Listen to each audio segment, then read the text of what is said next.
Creators Game Podcast. I'm Daya Miller. Jay Smith. Chris Vale. We have so much to talk about because, so much lacrosse has been going on. But let's talk about what you guys been up to lately. Jay, I know you got a lot going on. I do. It's affecting my sleep pattern, as you can see with these lovely complexion and these dark circles I have. But yeah, I'm other projects on the go. Season 3 of the TV show I'm on, Ghost Hunters of the Grand River, premieres tonight. I know you won't see this until the next day, but it's on APTN Lumi for those that are into streaming. So have a watch, and I think you'll like it. But just sitting at home, basically trying to catch up on all the NLL stuff because it kind of eluded me for a couple of weeks because I had other things on the go. How does that conversation come up? Like, obviously you're spending a lot of time on at the arena. Mm-hmm. Do they ever just be like, "Hey, man, have you ever actually seen anything?" Like, is that kind of like a known thing that people will come up to you and like want to know about? Your what you do outside of lacrosse. I get, especially our local arenas, I get, hey, you guys should investigate this place. But I mean, I tell them, that when I go to the arena, that's my escape, that's my relaxation. Anybody that knows me that knows if I'm not at home, especially during the off season of filming, I'm either fishing or at the lacrosse arena. So leave me alone when I'm at the arena. Pretty simple, man. What about you, Chris? What you been up to? Went to that Raptors Hawks game the other week and just seen a different team was a Christmas gift, and then you're always at games. Just out and about in these streets. Yeah. Then my wife's birthday this past weekend, so we went to the falls and went to the tequila and tacos, or tacos and tequila, I think it's called. And East Side Mario's the other night, so eating pretty good. He must have had some good tequila because he couldn't even remember what the place is called. I know, right? Yeah, I was at a good steak quesadilla. That was pretty good there. Right on. What'd you guys think of all the lacrosse this week? Let's just get right into it. What was your feelings on all the games? I would bring up the stats right now. I don't have my phone on me, but I'm sure stats over here. We don't need a phone to bring them up. I did the one place we went through for a few drinks. I ended up getting them to throw on that Georgia Rochester game. It was kind of later on. I figured it'd be a good game, and then was it 16-9 ended up being? I know Rochester got a new faceoff guy, so seemed to really help them get their possessions, and they had more shots this weekend and got on the win.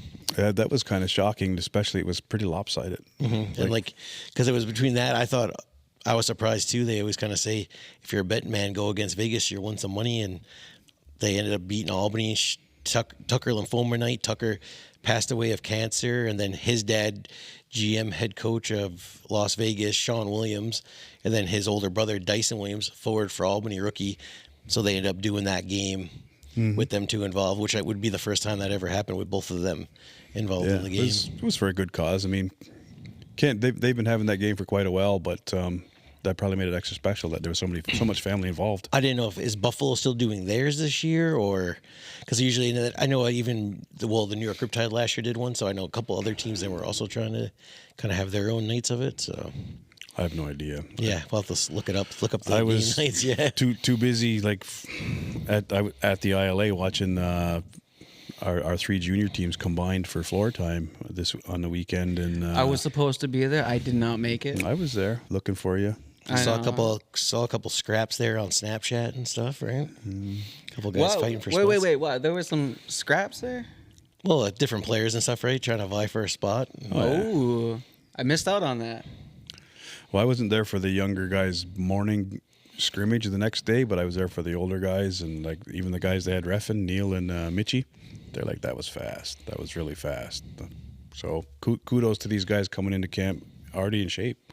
What's some advice that you would give to players coming into camp? How can you make a name for yourself without kind of making a bad name for yourself? I think it depends on where you're coming from. If you're a player coming out of minor and you're stepping on the floor with junior players for the first time ever, my advice would be just soak up as much as you can, because you're going to have these bigger players, faster players, smarter players. You're going to have a junior A-level coaching staff. Like the guys that coach our junior A team are also coaching. Like it's Stu Mentor. He's also coaching in the NLL. So wealth of knowledge there. My advice to a player coming first year into junior, soak up as much as you can. You get other guys that have been in junior for a year or two and they're vying for a spot. So You know, like it's same thing. Soak up as much as you can, but they already have a grasp and they already have their foot in the door. So oftentimes they're looking to impress in a certain area. Like if they're an offensive guy, if they're say they're a lefty O guy, they're going to go out there and vie for a spot, because at the end of the day, when a team picks their offense, there's not many spots. Some teams might take 8, so there'll be 4 lefties and 4 righties. So if you want to try to crack one of those spots, you got to go out there and impress in a hurry. And some guys do, like Chris said, there's some guys do shake the mitts. They might be the only chance to get on a team is to be an enforcer. Sometimes it works, sometimes it doesn't. Like you said too, probably for some of those guys, don't be discouraged if the arrows don't take you coming right out of minor. If you got to go Rebels or even Junior C, that's the time you can get the floor time and develop then to maybe make the leap in the next year or two. Mm-hmm. Yeah.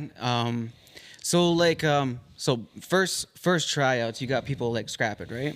Mm-hmm. Or at least attempting to, or was it full out scraps? It looked like that was a good little tilt there they had going. Well, okay, so as a coach, let's say that you were out there, you're the coach. Mm-hmm. What do you do in that situation? You are trying to create a team, not create, I get it that everyone's competing to be on the team and everyone's got to put their best foot forward and everyone's got to show their fierce, they're a warrior, they're out here to win. But like, how do you facilitate that and still be like, we want to get the best product out here. We don't want to hurt you guys before you're even out there to play. Well, a lot of times, seeing fights in a junior camp, it's a political move by the player most of the time. Sometimes a coach will take a seasoned tough guy aside and say, we want to see what that kid's got. Rough him up. Don't punch him out. Just rough him up. See what he's got. See if he pushes back. See if he shies away. A lot of times coaches aren't going to send somebody to hurt somebody. They just, welcome them to the league kind of thing. I don't know if it happens as much as it used to, but oftentimes kids go out there thinking, this is what I have to do right off the hop, and it's not always a good look. Coaches might be saying, this kid's out here disrupting practice, our tryouts already. I don't want him. Yeah, because that's the way I look at it is like, on the reserve, we have this mentality that like if you're the toughest on the floor, you're the best. But you're really, you might not be the best on the floor just because you're the toughest. So if you go out there and you try to be tough and then you still don't get picked, it's like, oh, okay, well, you proved your point that you're tough, but you just weren't good enough. So how do you get it through like some of the players' heads that like, hey, you actually have to perform. You have to be more than tough. Oh, for sure. I remember one of the Rebels coaches a few years back, he said to this player, you can't catch, you can't throw, you're not fast. Can you at least fight? So sometimes fighting's the last resort to try to get a spot on the team. I mean, it's funny now, but it wasn't funny back then when you look at it. Like, you just basically ripped this kid's aspirations to pieces. Yeah, his mental health is just like went down. That was after that Nations Cup a few years back where the one team Chicky had was kind of more or less a free agent team. He got asked last second, hey, could you put a team in? And the one kid couldn't catch or throw or do anything. And then the tournament was done, and Chicky was like, that guy was terrible. And Jay's like, he just fought for us in Junior C. And he's like, damn, now we know I would have sent him out there. Like, yeah. Like, what's some advice that you would get? Like, okay, so you're always at the ILA. You hear some of these players, they might be talking. Like, let's say some of the older players, like they're veterans into the sense of they're older in the junior category, and then they're seeing some of the minor players coming up in their pilot. Oh, I can't wait to go see this player come out because, maybe I don't want to hurt them, but I want to show them that I exist. That like, yeah, you're big for your size, for your age, but like, because I'm sure you've felt that. It's just probably like some of those players is just like, oh, okay, if you can score in minor, can you score versus those older guys when like you're your second year midget player, U17 player, like, you know what I mean? That's like you kind of. The youngest kid you're going with is maybe 15. You're not really maybe. So then when you're jumping up, you're going to go against men, 21-year-olds, and how can you face it? Can you get knocked down? Or are you going to get back up? And, you just got to kind of keep it going. Also, too, like coaching wise, you're getting better coaching. Can you handle the criticism, right? And that's a lot of kids, especially some kids nowadays, can they handle the criticism, right? Everybody thinks they're the superstar. So social media age, everybody wants the highlights, and sometimes you just got to play team ball, and you can't just score that, go out there for yourself and score a sick goal to post on your Instagram. You got to actually go out there and pass the ball, set the pick, do the gritty work. Yeah, I think, Kranz even said that like on the show that like, oh, there's many people who can score goals. There's lots of people on the Riverman who can score goals, right? Like, he just needs to do what he's supposed to. He's a key player in that component right there. And right? like you said too, you've asked a few times about what keeps some of these players maybe from playing in Arena League or Senior B to that NLL level. It's what can they do with the ball not on their stick, right? Like if you're playing with Dane Smith and Buffalo drafts you, you're not going to have the ball on your stick as much. So can you do those gritty things and go in the corner and get the ball? Can you set the picks for Dane Smith and get him open? Because you're not going to be the guy. Maybe down the road when he retires or gets traded, but that's the thing with a lot of guys is they got to do that off-ball work and kind of that team-oriented game. Well, that's an interesting point. So because you got someone like Dane Smith, who's probably a leader, and then you got he's on the Chiefs. Well, There's many leaders on the Chiefs. Well, and that's the thing sometimes even with the Chiefs, right? Like they have so many studs and so many guys that are the guy for their team. So you can kind of see in the summer as those guys got to choose when it's not their time, right? Like maybe you have a Randy and a Lyle. Somebody's got to set the pick for maybe Lyle's the pick guy that shift or Randy the next shift. Like they're kind of veterans and all-star players, so they kind of know, hey, I got to take the shift off and do this and get him open and vice versa. So that's why they're obviously still succeeding, right? Because they know that not everybody can shoot or have it in their stick the whole time. There's one ball, 5 players. So a prime example of that is, and speaking of Dane, is during the Man Cup, he played a lot of defense. Yeah, and even this season, and that's what he played coming into the NLL. But then you got this guy that's the all-star leading league scorer, and then he's coming out the back door in the summertime. Yeah, and he was a setup guy. He got a lot of assists, so it was, I don't know whether he was told, but at that level, you're right. They're smart enough to know, okay, this game, we got to get the ball to you. You got the hot stick. We got to get the ball to you. We'll set the picks. We'll clear the alley kind of thing. So yeah, a lot of times when a junior player is coming up, they might have been the captain in midget or even in junior C or junior B. You get to a junior A team, and the first thing a coach is going to say is, you got to change your game. Everything you've done to get you here is now out the window, because now your only job is to go out there and create space for our guy who's already putting the ball in the net. And a lot of times kids can't adapt.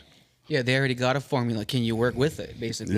Yeah. And sometimes there's so many spots in the NLL that are taken by these players. So if you're coming out of Senior B as top 3 scorer, can you adapt your game to being maybe a third line forward as opposed to the guy that's getting the ball 15 minutes every period out of a 20-minute period? Mitchell Pelkey, he's like a YouTuber guy that played lacrosse at Ohio State, and he's been doing these different prank videos of like his one of them he did was I'm pretending I'm a D1 player from Mammoth University, New Jersey, and then I'm going to the D2 national champion at Delphi. He puts a wig on and everything like that, and then he starts kind of just shooting the ball a lot. And their head coach, Gordon Purdy, he tells him, hey, you got to work the ball around and I want you to do this. And he goes, well, at D1 Mammoth, we just shot it. And he's like, you're not at Mammoth anymore, son. So you kind of sometimes, right? Yeah, that was your game there, but you got to do it the way this coach and this system wants you to do it. That's such like a scene out of a movie. Like, well, you're not there anymore, son. Yeah. And it was a prank video anyways, because he was at the end, they were like, what, that guy wasn't from, because you don't really say that to a coach anyways, usually, but. What's, speaking of having a star-studded team, so what's a team in the NLL right now who is star-studded that works great together, and what's a team that is star-studded that isn't working so great together right now? You figure like the Bandits have like a high power offense, right? Josh Burns, pretty flashy, Colucci, DeHoga, Chase Frazier, they have a lot of guys. Kyle Buchanan's kind of their gritty kind of player, kind of gets open and maybe isn't as star-studded as them, but veteran and won championships. He still puts the work in. Yeah, He's probably a big reason why those guys get the ball, because he's in there grinding away. The straw or the spoon that stirs the drink, right? And then some teams that aren't do good, like you said, Vegas hasn't done as good. Like all those teams have talent, right? But you figure they're a team that hasn't really put it together yet. You just got to wait for them to gel. And then with that dispersal draft with Panther City folding, you're bringing players into the mix. Yes, at that level, they all have a pretty good understanding of the game and the tools to know what every lacrosse game, basically where it starts, how it runs. But then it turns into a chess match. As soon as you get to like Senior B, it's a chess match. So in NLL, it's a big chess match. You got to watch matchups. You got to watch this. You got to watch that. Then another guy, Colin Crawford, he was part of that Panther City dispersal draft. San Diego picks him up. I guess he was still a free agent, doesn't sign there. Then he goes with Philly just before the season, plays one game, and then got released. And now Albany picked him up, where he's a veteran ball carrier guy. And it's maybe he wasn't meshing with Philly and Joe Rosateris and Mitch Jones. So now maybe they want him in Albany to, like he said, he was originally with them in New England and had some of his best years. So seeing if he get Mitch Jones. What about Toronto? They're still not doing too much, right? Like, anybody got any thoughts? Anybody got some suggestions? You figured the Toronto just took Chandler Rogers off the IR, but then they went and put Mark Matthews on the IR. So, like you said, those injury woes are still kind of Start Holochuk. Yeah. And like, you know what sucks is that like I would love to cheer for like Toronto. I would love to get invited to games, and I'm not trying to hate on them. I'm cheering for them. I mean, people can call me out for not liking Toronto, but it's not the point. I'm being honest. This is my opinion. This is my honest opinion. You don't like it? Sorry. You say that once an episode, man. Sorry. Like, oh well. But start Holochuk. Who is your favorite team? Oh wait, I think I asked you a couple episodes ago. Favorite team? I don't really cheer for any teams. I usually cheer for a lot of the local boys. I've been on the bench for a lot of these kids, and I can't take credit for them getting there. I was only kind of pointed them in a direction. They put all the work in. And oftentimes I wasn't even a head coach. I was assistant coach. So, but I do cheer for a lot of the guys that I've saw come through our minor organization, and they're literally spread across the NLL board. So do I cheer for a specific team? I'll say whatever team has the most products from Six Nations. Who's ever doing well at that moment? like right now, Albany's on a slide, but they still got Dougie. Mm-hmm. They still got Marshall. Trav's healing from a car accident, but those three guys, like I've been privileged enough to be on the bench with them. Dougie probably the longest because he played every other year with one of my boys, and then you get like Dahoga. Dahoga was in that same group. And then you get a lot of unsung heroes who don't get the accolades that these other guys do, but they've came through too. Who's one player that you swear that just could have went pro had something had not happened? Like I don't know like if we can just like name like one player, but like I'm sure there's so many of them that we can like think of as like, oh, like this player was like well on their way until like. And again, it's not to bring up anyone's like a downfall or anything like that. It's just well, there's just so many. We could just name so many people who are just like. I have to be biased on this one because I get so many people message me, will come up to me and ask me face to face, like, why isn't your son Lane in the NLL? And I'm like, I can't answer that. You'll have to ask all of these NLL bigwigs why he's not there. My personal thought is because I've told him never to kiss anybody's ass, that it might have played a part in it. But I mean, there's a lot of other players too. Like I mentioned Craig Atwood last year, one of the most underrated players that I've seen, and his defensive partner Brody Thomas, another one very very very very overlooked.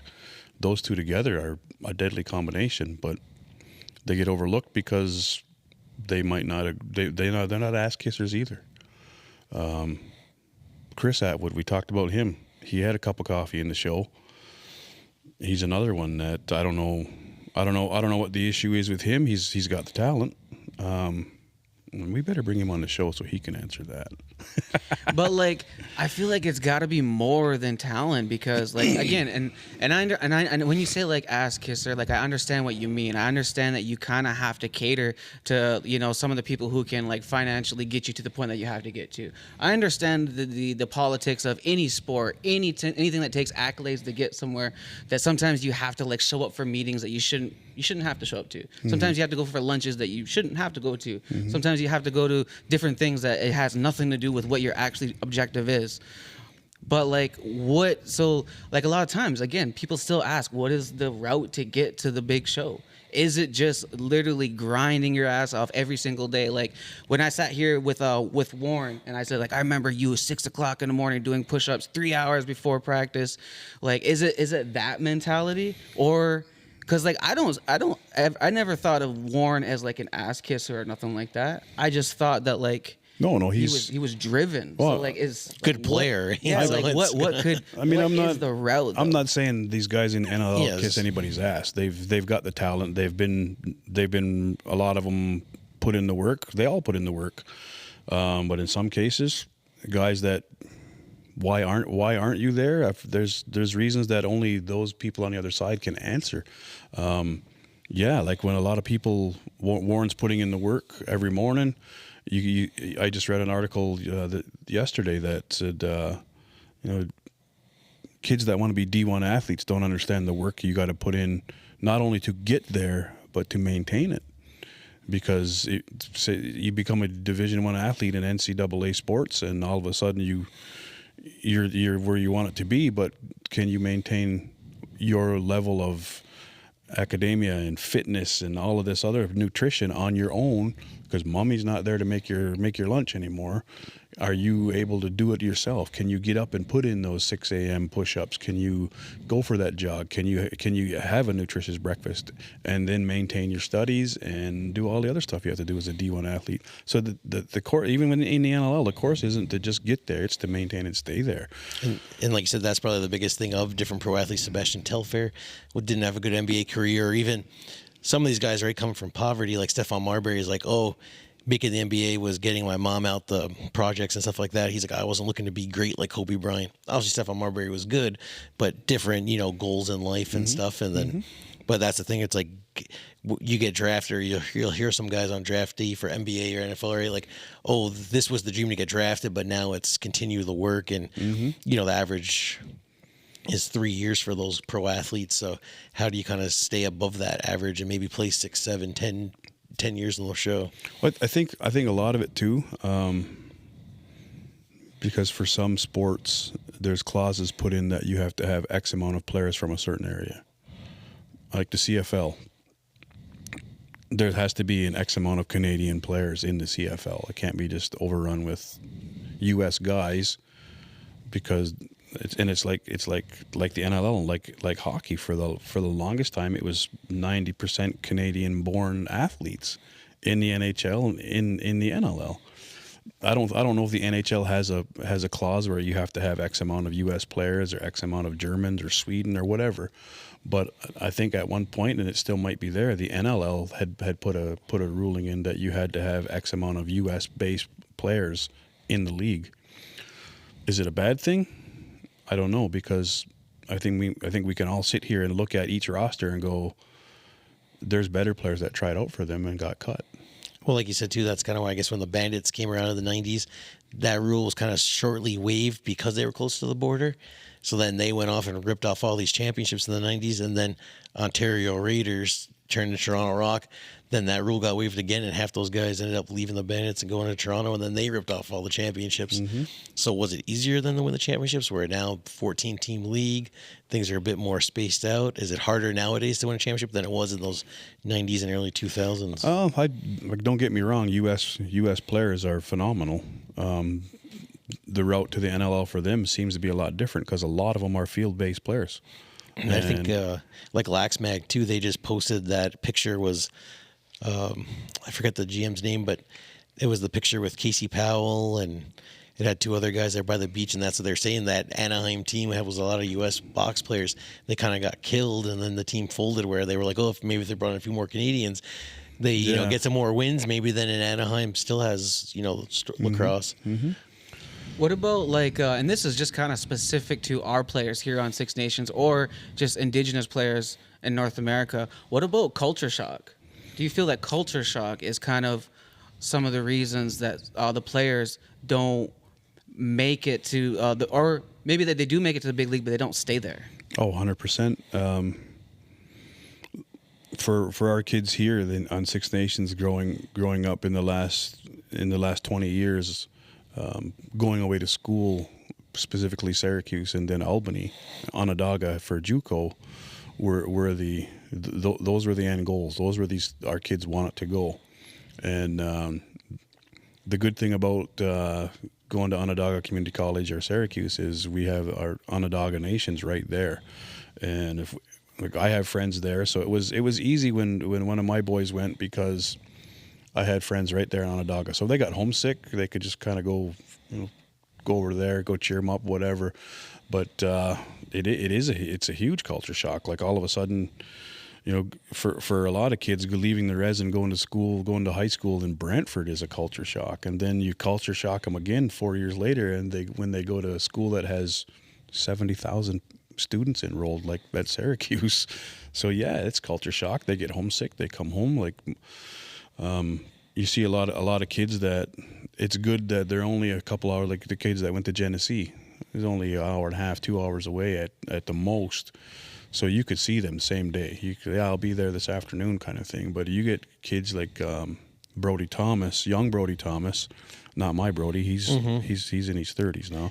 Young Brody Thomas went away to California for football. That has to be hard. I don't care what anybody says. That's got to be hard on a young man to be that far from home on his own. And he was at the junior camps this weekend, and I just felt sorry for some of them kids for how hard Brody hits. Like you said too, that he didn't just go a year and come back. He just did his 2 full years there, right? And played and did good. So hopefully then he'll continue it at the NCAA level.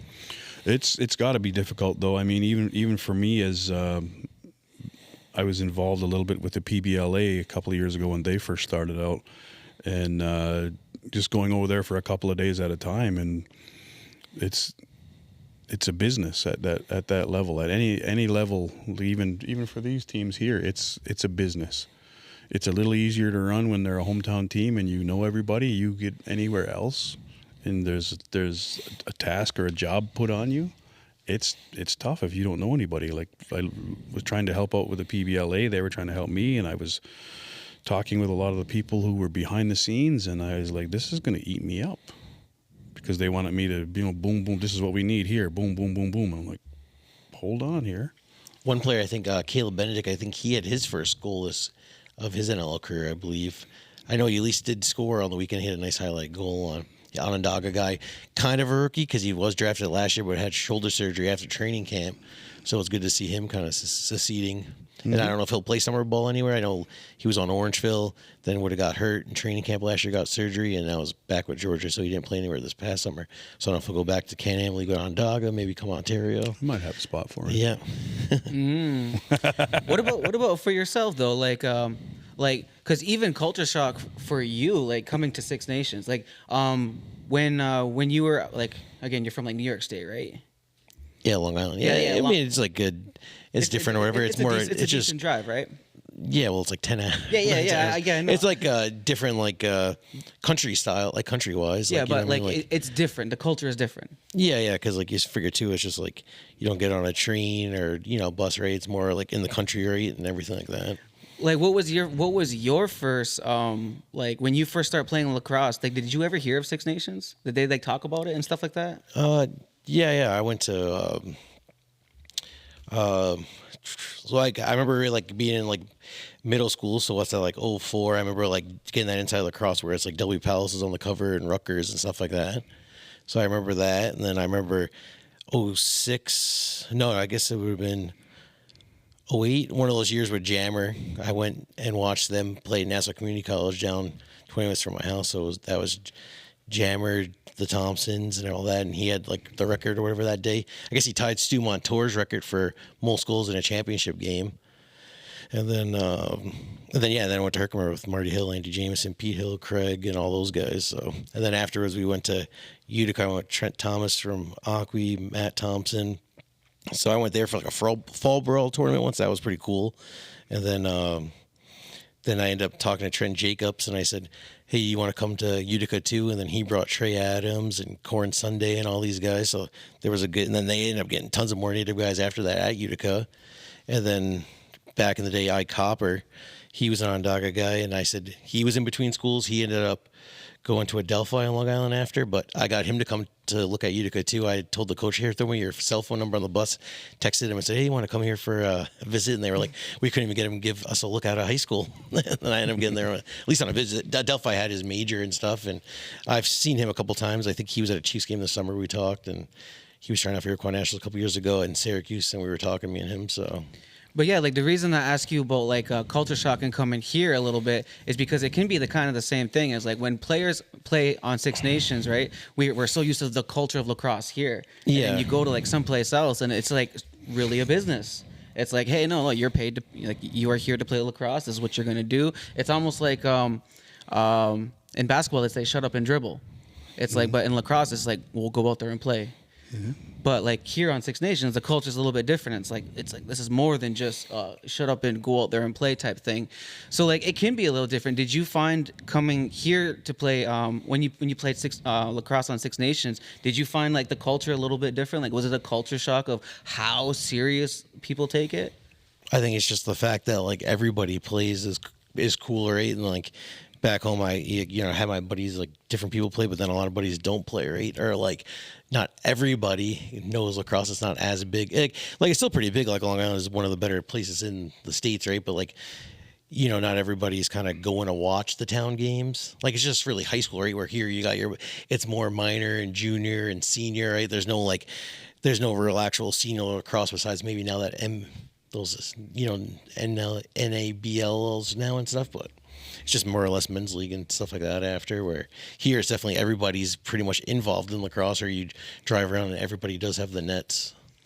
And what are some of the other tournaments that like you were talking about Utica? What are some of the other tournaments that are maybe like some of the tournaments that are yearly that some of the teams down here go to, like the Fog Pond Maulers, or even some of the other teams that you're talking about, like some of those yearly ones that they go to? Like Dreamcatcher was one of them you mentioned. Yeah, Dreamcatcher. We were saying Lax and I. The River Rats was a team from here. They went to Prague 2 years ago. Last year was the Res Dogs, and now I see Frog Ponds trying to go to that one. There's the Montreal Chuck Bogritsky or whatever. That's coming up in February. I think some teams from here are going to look to go to that one. It's like a men's tournament. And then there's been teams going to that one for the last few years. Yeah. The Res Dogs team went it a few years ago, and the River Rats had gone before. And the River Rats went to Vegas too. Yeah, I think, Vegas when they first formed. Nashville. That's kind of the thing now, is everybody's kind of traveling around the states. There was Vegas years ago. I don't think the Vegas one they don't really run anymore. It looks like it's more. I guess they said whatever ball hockey place got demolished, so they kind of it's not really run. Well, I mean, and around here there was Dreamcatcher. There was one called the Warrior Cup, and then back in the day the Legends Cup, and then I don't know what happened to it, but there used to be the Nations Cup, and that was basically res versus res kind of thing, and that would get to be some pretty good lacrosse. Like we said, there's just like a lot of different like just random tournaments in like New York. Well, there's like a lot of tournaments get held in Allegheny. Mm-hmm. I see like Gil-A's doing like a Border Wars, but that's more for kids. And then well, there was just the Border Wars for kids too over the holidays. Indiana. Yeah. There was one in Oakville. Yeah, that one there too. And what was it? I think was the other thing called Border Wars. The thing Johnny Palos took a kids team there. Took 3 teams actually. Yeah, to U15 and U17 and. How does it work for someone like let's say if some of these pro players wanted to play in some of those tournaments? Again, like it would just be for fun for them, right? Because they're already playing pro. But like, are they allowed to? How does that work? Like you said, like some of these guys aren't going to play during the season, right? Like because you already are. But no, some of them are in the summer, right? No, these are all like wintertime tournaments, like winter and fall. Oh, they're all in the winter. Pretty much, yeah. These are all off season. There's like one tournament in Calgary that a couple guys from here went with a Quebec team last year and won. That was around Stampede time. But like you said, everybody's playing summer lacrosse. So there's not like more of the tournaments in the States are those field lacrosse summer tournaments. Ocean City, War on the Shore. Mm-hmm. There was a few players went to Hawaii a couple of years ago to play field lacrosse in like wintertime. Yeah, but that's always like a Halloween weekend. The big one in Hawaii. There's as far as tournaments go, they usually are winter, fall kind of thing. But Miles Thompson was on the IR for Georgia, and he did just play in Dreamcatcher. But other than that, you're not going to get like NLL. Won't let players play. Yeah, you used to get a lot of the Dreamcatcher NLL guys because. The Dreamcatcher, when it was more in November, just before NL training camp, then Dane Smith and Jeremy Thompson and a whole bunch of guys were playing. And then there was the one year where it was kind of a lockout. I want to say that 2018 year was all those guys played for different teams in Dreamcatcher, like the Thompsons again, and Chris Cloutier was on a Toronto Tigers team. Like there was a whole bunch of the guys all playing, hopping on teams. Brett Hickey. So, but that was kind of the last year of tons of NLL guys in the. Mostly, it's been all the guys that got cut. Yeah, a lot of the NLL teams won't let their players play outside for risk of injury, right? And a lot of these tournaments too. It's some of them have it right in the rules that no pro players are allowed because they don't want people loading up and then just basically bringing in ringers and winning the darn thing. And a lot of these tournaments, I don't know of too many that are even, how will I put it, money tournaments. A lot of them are you pay an entry fee, go down there and have your 4 games minimum, and you win a T-shirt at the end of it, kind of thing. Yeah, you would think that, like, I don't know, again, you would think that someone would put up some type of money. There'd be some type of gambling website or something like that, you know? I'm just thinking, like, what other sports are doing, but, you know. Yeah. Like, it was cool, like, that Independence Cup, it looked to be boxed for ULAX, and like we were saying, how ULAX is more or less, like, a nice website set up in the States, and there's teams in New York, there's a Toronto Summerfield Lax, so it's more or less like they'll just kind of set everything up for you, you run it, but then everything's online, the rosters, and you pay your $200 to play in the league for the season, and so more or less they're kind of like the tool. Yeah, it's like that Bear Paw company that runs all the lacrosse tournaments. That's their job, is to just run sports tournaments. Like that guy did the Nashville tournament, then he's running men's Cincinnati, and then he just ran that Indiana tournament for kids. So he's doing a lot of both, and then field and sixes, and obviously it must be profitable. There's one in hockey too. It's called Canlan, or it used to be called Canlan. That's all they did was ran hockey tournaments. So like there'd be one in Hamilton, or a big one in Toronto, and there'd be like all year you could go in a tournament through Canlan every weekend all winter if you wanted. If you had the money to travel, that is. That's the other thing, the cost of everything. Chris, do you have any updates on the Tyson Bell incident? Well, like the NL gave him a 7-game suspension. I mean, tough, but at least it wasn't the season or a lifetime ban. So, I mean, I'm sure he'll be back after his 7 games are up. I think looks like because Halifax kind of suspended him first, that maybe that game would count. So he sits 6 more games, and I'm sure he'll be back ready to go. And like I said, it's a tough incident and stuff, but I think he's a good guy, and he'll bounce back from it. What was the consensus of, like, now it's been like a week or whatever? What has everyone in lacrosse been saying? Like, not that anyone's choosing sides, but like, what's the consensus out there? It seems that everybody is pretty much is in agreement that it was very out of character for Tyson, because he's not generally that guy. There was some other things that came to light. I don't know. They've been mentioned in the media about the reasons why Tyson lashed out. It's not for me to speculate. I don't want to say anything that could jeopardize anything that's going on. I haven't got a chance to talk to him, but yeah, I think the consensus is that was really out of character for him. And 7 games does sound like a lot, but like Chris said, it could have been a year, it could have been a lifetime, it could have been you're suspended until all these proceedings are done, and we don't know how long it takes to go through court in Colorado. It could be 2 or 3 years. So has an incident like this ever happened in the NLL? Oddly enough, I do remember another Halifax player a couple last years year, ago. Dave Brock went into the year. stands. I don't really know what happened there so much. Like, there's a little bit of video, but he went in the stands. He kind of came out the penalty box in Albany, went in the stands. He got a game suspension where he didn't retire. He came back on Vegas, and then Vegas signs him, makes the team, and then had to put him on the suspension list for the game. Then he came back. He's been playing since. Actually, just got in a fight the other week. Have you seen the infamous video where Connor Sellers kept his helmet on the whole time? Dave Brock's barefisting, punching him, and cut up his knuckles. And then as soon as he got Connor Sellers' helmet off, Connor Sellers ran right to the penalty box. Oh, my God. One of those? Yeah. Oh. It was a bad look. And Chris dropping his name right out there for I know, everybody. right? We all seen it. We watched the game. Oh, man. Those are the worst, right? Like, when someone's willing to scrap, they take their bucket off, and they're like, let's go, and then that person just leaves their bucket on. It's like, what are we doing? Yeah, and that's what they said. Some other consensus was, well, as soon as his helmet did come off, he ran away. So obviously he liked throwing the punches on Dave with no helmet on. But as soon as his helmet came off, he said, screw it, I'm out of here. Yeah. You see that all the time, though.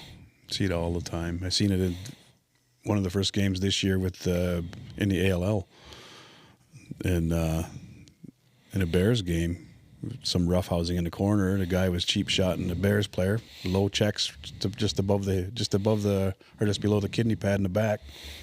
Player spins around, throws him on the ground, punches him, pulls his bucket off. Guy gets up and runs away.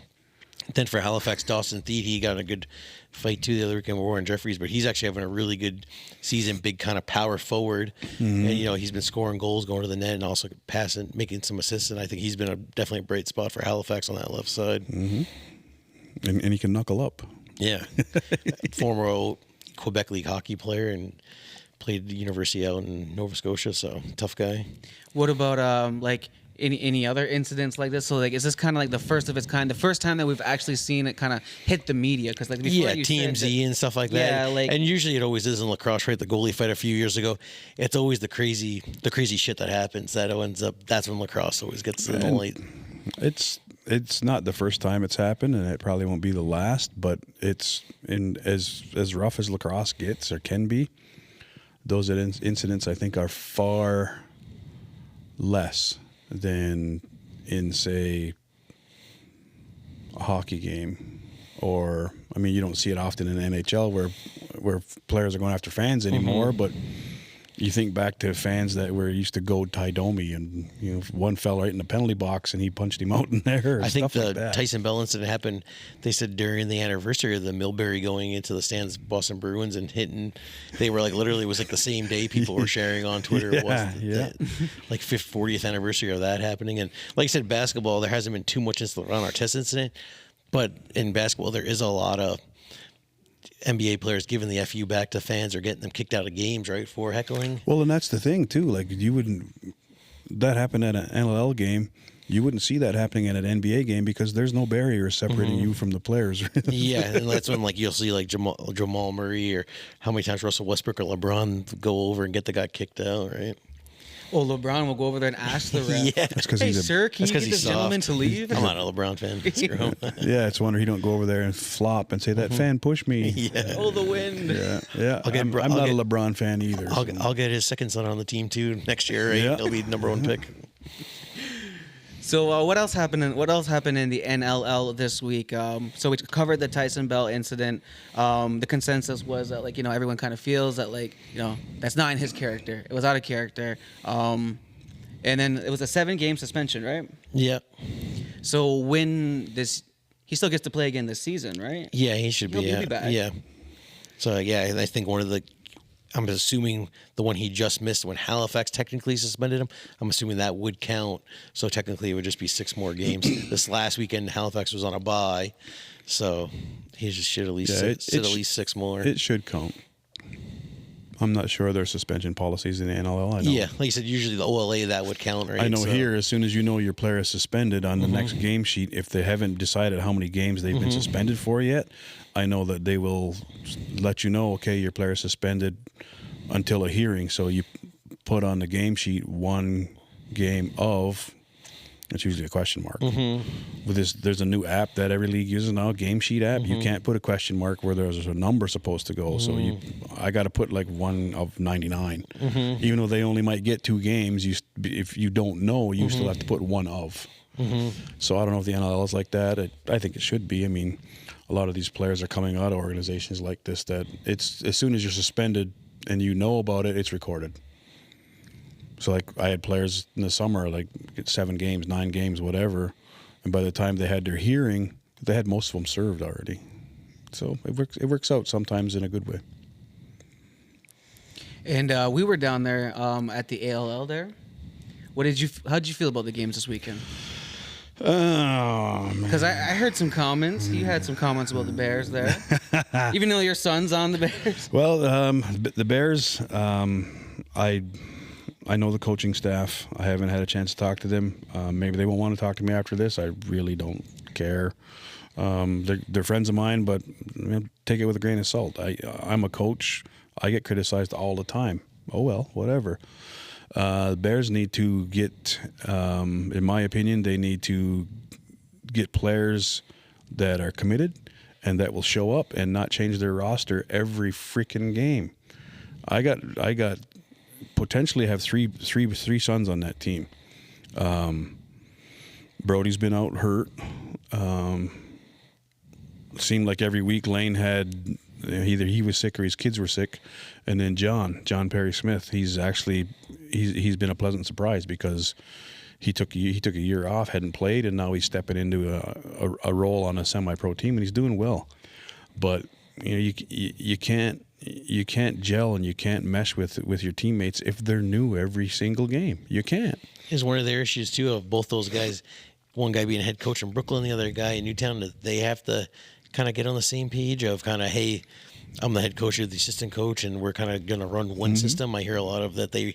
One guy tells you one thing, one guy tells you the other. And I had reports from players from the Bears, and like there was infighting on the bench, which it happens, 100% it happens. But at a semi-pro level, should it? Should the coaching staff reel that in, or just let the inmates run the asylum kind of thing? And there's a lot of dissension, there's a lot of frustration, and there's a lot of things going on from a player standpoint that they've expressed to me, and I'm like, dude, you got to tell your bench staff I'm not on the bench. I've made a kind of an off the cuff pitch that if they needed another bench staff, I'd be glad to step up. But until that happens, I mean, I can't say I'll do better, because I don't know what I'd be walking into, but I do see that they have to have consistency. They can't bring in 3 new players, 4 new players every game. They can't. Well, even like we said, a guy coaching, he told me he's on 4 teams because he's played now for the Bears, the Paris, and then I said, hey, you're on the Snipers now, and he's like, oh, I'm also kind of on Oshawa, but then because he played the Snipers game the day after playing for Paris, but this weekend I saw his highlight goal for pro. Paris. Well, yeah. And then when during the Dreamcatcher tournament, a lot of the players didn't make it to their ALL games because they were playing in a Dreamcatcher tournament, and the Bears literally pulled Koichi out of the stands, and because he's always ready, that's his hashtag. Yeah. He had his pads in the car, was there to watch, but had just happened to have his equipment, so they dressed him, and he played for the Bears out in Brampton. And then I guess the next weekend, I guess, I don't know if he was going to play or not, but then somebody got hurt in warm-ups. Hey, tell that guy get his pads again from the car. And tell him to get his pads again. Hey, brought in a good goalie from Japan. That guy got to play Sunday and Thursday last week. Coach is recruiting. Yeah, if he was a Japanese, I don't know. I think they were saying he was the world team goalie. He was pretty good, quick. Yeah. Oh. Right on, man. Never know. Might have to give him a look. Quach got 2 goals. Oh yeah, he was pumped. He was pumped I seen about his it. reel on there too. Oh yeah. And then the Snipers game. I mean, there's a good core group of guys on that team. They got, it was a close game. They lost. But it was a decent game. It was nothing that you should have been ashamed of. I mean, it ain't like you're getting blown out 17-4 like the game earlier that day. But there's a good group of core guys there. There's a few guys there that are on a few senior B teams. Like there's guys on the Snipers and on the Bears that are, well, more so the Snipers that are on the Rivermen. There's some that are Hamilton, Owen Sound. It's a good mix. And but Chris is right. You got 2 coaches on the Bears that one's in Newtown in the Can-Am League and one's in Brooklyn in the OS in the Senior B at OSL there, and 2 different styles. I don't know whether they can get on the same page. For the sake of the team, I hope they do, but no consistency whatsoever. And I see that Paris was doing well. Well, that was Paris's first win. Oh, was it? Oh, okay. Yeah. They're kind of been in a plug and place team. Hey, you want to come out and play with us this weekend? We see you're signed up for the league, and I think they were only kind of showing up with like 13, 14 guys. They said they had a handful of guys retire. Oh, retire? Yeah, retire, a couple. Yeah, said a handful, and then a lot of guys were they were like the only team with names on the back of their jerseys, and none of those names matched up. They had one guy was running around, I think 42 Robinson. I'm like, oh, that guy's on the Toronto Rock now. So that guy's not Robinson. Yeah. That was, I don't know. The ALL, like I said, it's a good league. If you get comfortable there, though, you're probably not going anywhere else. Well, The ALL people gotta get them to step it up, I guess. I don't know. Gotta encourage the boys, get the fellas moving. I don't know. The guys that run the ALL, they're good. They're awesome guys. They keep the league going and Lance giving Wynn people a and place St. to play. John's, they're great guys. And if you go to them and they tell you the same thing, like it's day-to-day operations as far as each team, that's kind of out of their hands. Because you figure out, this would be the 8th year of the league. Obviously, there was no 2020. They would have played 2020 up until COVID, and then no 2021, and then they came back in 2022. So 8 years. They first came around in 2017. So right off, CLAX folded. These guys hopped on. Where CLAX came in 12. So then they would have folded after 16. So what? 12, 13, 14, 15, 16. So they've lasted 3 more years in CLAX with a pandemic in between. So. Yeah, well, and that affiliation with the NLL might help. But I'm still a firm believer that if you're going to be a farm league, you should have specific teams associated with specific teams. And like you said, maybe CLAX paid players, lasted 5 years. These guys don't pay players. Players pay the league. They've lasted 8. PBLA lasted 4 weeks paying guys. So kind of maybe in these minor leagues, you got to, like we talk about, sometimes these NLL teams are losing money drawing fans and stuff. So at these minor levels, it's tough how much you paying guys $500 a game, $150 to sit home. That was kind of tough on the PBLA. Well, and the PBLA had big aspirations. I remember talking with the guys that were behind it, and they had big dreams. Like you said, some of those teams, right, when they were saying that players were putting in for their coffee and bagels and stuff, and they were like, "Hey, we're paying you $500 to play tonight, and gave you a free dinner last night. Like, you can at least pay your $10 for stuff." It was in the States, so I know it's a little expensive there. So it sounds like I think it's it's not just the PBLA. There's been other leagues and other teams. Definitely, yeah, and they got off the ground because there's for years there was different leagues in the States that were supposed to be semi-pro, and they never even came about. Well, the fellow that was behind it, his name eludes me right now, but he had worked with the Rochester Nighthawks for a lot of years, and he was also a hockey guy too. He had the business sense. I think what happened is the dollars dried up quick. Like you said, too, I think when he owned that Elmira Arena, correct? So when they kind of came back after they folded, after nobody running out of money, they came back with Binghamton, Syracuse. So Elmira, Binghamton, Syracuse, and Jim Thorpe. So it was half the league came back and just played like that little bit of a season for free. Yeah. Like even as a fan, you got in for free. Yeah, because he owned the arena and just played it out for. So Charlotte, Maine, Trenton, and the 2 Virginia teams. So 5 of the teams didn't even come back, and they just kind of had 4 of the closer teams just play out the season. There's been other like the old, was it the Charlotte Cobras? You remember them? Yeah, I don't, but I do when I look at the stats. I was like, professional lacrosse team didn't make it. You gotta. It's a niche sport. You have to put a team where there's a fan base already. I lied. I do remember when the Charlotte Cobras they made that semi. There was one of those states leagues. It was Jacksonville Bullies and Charlotte. They brought the Charlotte Cobras name back. I want to say like 2012. It was one of those random leagues that lasted a couple minutes. I see the Montana Lacrosse League start sharing our stuff. Did they? Nice. Yeah, the Montana Lacrosse League start sharing all of our stuff, and like all their players are like leaving hashtags and different things like that. And all their team names. I got my black Carhartt rip coat over there if you want me to wear it. Do you know I spent a solid 10 minutes going through all your Facebook pictures trying to I was like, there's got to be one picture with him in a cowboy hat. I could not find it on here. I could not find a picture with you with a cowboy hat. And I was going to say, I don't know if Montana's flying players in. I just know Brendan Murphy. He's kind of, almost want to call him a lacrosse gypsy. He's kind of been all over the place. Gypsy. That's new. We always would, before I went to school, I guess his nickname was Barack, because around 2008 when Barack Obama was going for election, I guess everybody said he looked like Barack Obama, so we always call him Barack, but he ended up walking on at Albany, and everybody calls him Murph and stuff, and he's pretty much is a lacrosse gypsy. He's played at Herkimer, Albany, and then he's played in Australia. He tried out for Paris last year and stuff. Was making the commute. Him and his dad is a really nice guy. They were driving up from Albany to play in to trying out for Paris, and then he was living in LA and started some Skyfire team or something like that in the league out in LA. And then now all of a sudden I saw he was playing in that that's how I first seen that Montana league. I'm like, what, Murphy's living in Montana now? I don't know if he's ranch handing and playing lacrosse, but he's all over the place. And he's met a couple of guys from here, some of those different tournaments too. He's next thing he's playing in Vegas. I don't know, he's all over the place, Brendan Murphy, but he loves lacrosse. He's still pretty fast for a 35-year-old guy. So. We have a lacrosse gypsy down here too. Delaney Miracle. Oh, there you go. Yeah. Delaney, which one? I know a lot of Delaney Miracles. I know about 3 or 4. It's probably the same guy, just different helmet. Different helmet. Hey. No, like at one point Delaney even didn't he play for like Istanbul or something? Yeah. Yeah. So in Prague, yeah. Yeah, so he's a lacrosse gypsy too. But I mean, he's a decent player. I think Murphy might have played on that team too. They play on the Panama lacrosse.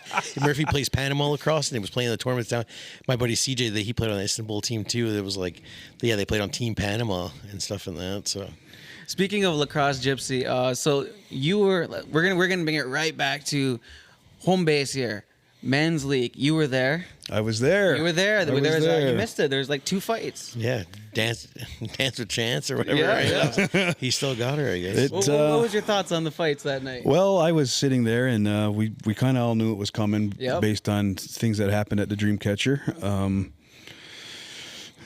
To see guys coming out and playing that hadn't played in a while was you knew why they were there. Like you just knew. Did they pay their $12? That's what. Chicky made a little extra on top that night. One fella come out and all he had a jersey on. All he had on was a helmet and gloves and his stick. No pads. He wasn't there to play. And he went down to the other end of the floor and was basically ready to rumble right before the game even started, and took his bucket and gloves off twice, and nobody would go. He even threw a punch at one player and he still wouldn't go. And then a little later, that same player, as soon as I saw Chancey go out, because I was like, okay, that guy and this guy for the Grizzlies, they were lipping off there before the game started, and that's when the one took his bucket and gloves off. Let's go. Gave him a swat. Nothing. But they're both playing defense. And then the one guy switched to offense, the guy for the other team, the Blazers. But I saw Chancey go out. I was like, oh, okay, this is how they're going to get him. So the guy's back on defense. Chancey goes out on offense. He went down there, went right to him right away, gave him a couple of whacks. Next thing you know, gloves and buckets are off, and the guy was a big guy. Like Chance is a big, strong boy, but this guy was bigger, and that didn't faze Chancey none. Like I said, I just didn't see Chancey do his. If you ever watched the YouTube videos of him, I was waiting for it. I was waiting for it. Next time, I guess. Just and then I did the slow mo on the video edit, and if he would have did that, the slow mo with the little shh or whatever, like it would have been good. It would have been good. Yeah. So Chancey, give that guy some. He gave him his lumps. It was funny because, obviously, like we've seen the same thing. Basically, there was going to be a fight even before the game started. That didn't happen, but you could tell, it's going to carry on. First 5 minutes of the game, and then, I set the tone right away. I was like, let's get up there and let's get this music going. Put on some Did you put the Rocky on, or was that just the edit after? That was the edit. Okay, I was like, all right, it's all Dave's fault. He started. I threw on some Kanye, Black Skinhead. I was just like, throw on Tribe Called Red and something like that. Then later, Chancey got in the second fight with our buddy James, and James is a gamer. He stood in there. He didn't know him to back away from too many, and then they got mixing it up, and I think I didn't see Chancey when he left the floor, but James had he was open a little bit, and he was blood coming out of his nose. And Did stuff, Chancey have a goal that game? Or no? He didn't even put it long enough. The goal was to fight. Yeah. But James cleaned up and he was back out there. So kudos to James. But everybody knew that was coming. Between those two teams, there was no way around it. You can manipulate the schedule all you want. They're still going to do it. Talking to the manager of the league, I think Thursday, he was like, those guys play this weekend. We'll have to see. I was like, maybe a month later. And he's like, yeah. Did he try to cancel it or something? Somebody said he went out there to see what was going on. Oh, yeah. I don't know what was said, but then You said good old Davey. It's all right. Just let it happen. Davey he was right in the timekeeper's box for that game. Oh, so really? He didn't go far. Oh, okay. But he is the commissioner. Yeah, but then after the game, one of the guys from the Grizzlies went right in the dressing room with the Blazers, and they talked it out. Everything's good now. So whatever was said, he come out and he's like, everything's good. Both teams can move forward. And that was good too. Like, I just felt bad for the refs in Sunday Night League because they don't ref Dreamcatcher, and they come out every week. Obviously, they get compensated, but I still, without refs, right? Maybe we don't have a league, so at least they were all good, stayed back, nobody got hurt. Yeah, for sure. And we're going to take a quick commercial break, and we'll be right back. This episode is brought to you by Beyond Pride. When you advertise with First Nations, make sure you advertise with pride. That's www.beyondpride.com. Pride spelled PRYDE.com. Creators Game Podcast, we are back. We got a guest, Wayne Hill, just in that little bit of a break there. So tell me a little bit about where you start with lacrosse. Like, I know that we know each other. We've known each other, like, pretty much almost our whole lives, I guess, playing sports and stuff like that. But where do you start with lacrosse specifically? Just like any other kid on the reserve, right? My mom signed me and Warren up. I think we were 3. So we're like started paperweight all the way up, and continued on.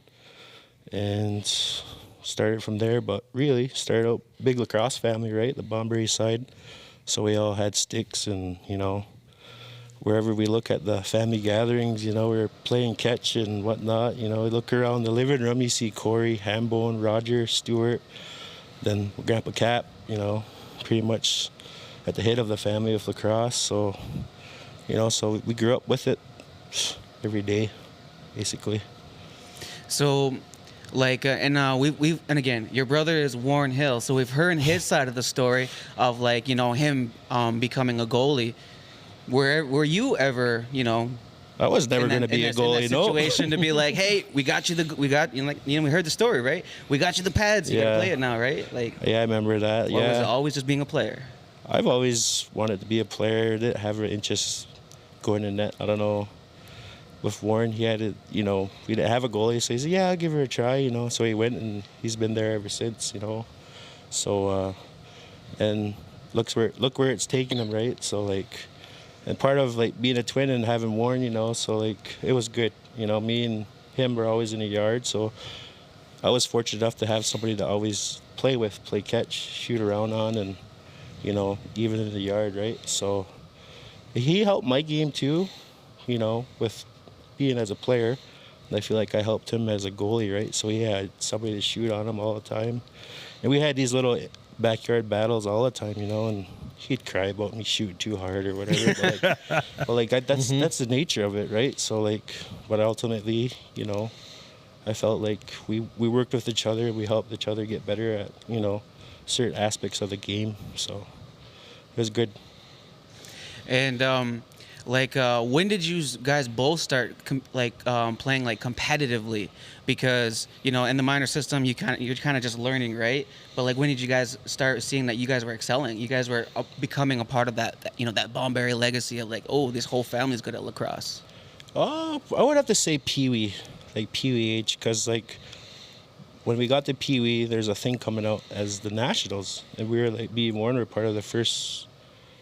Wouldn't say the first one, but when it finally came back around, the Canadian Nationals for Pee-wee, that was like 2004. So right then and there, like, trying to make that team tryouts, and that's when it really started to kick off and got more serious in the lacrosse thing, because now they have Bantam and Midget Nationals, and so we'd played on all those teams, and even the guys we played against in Team BC and Team Ontario, like, you still see them playing NLL right now. We played junior against, and we played all our minor system with the Nationals against those guys.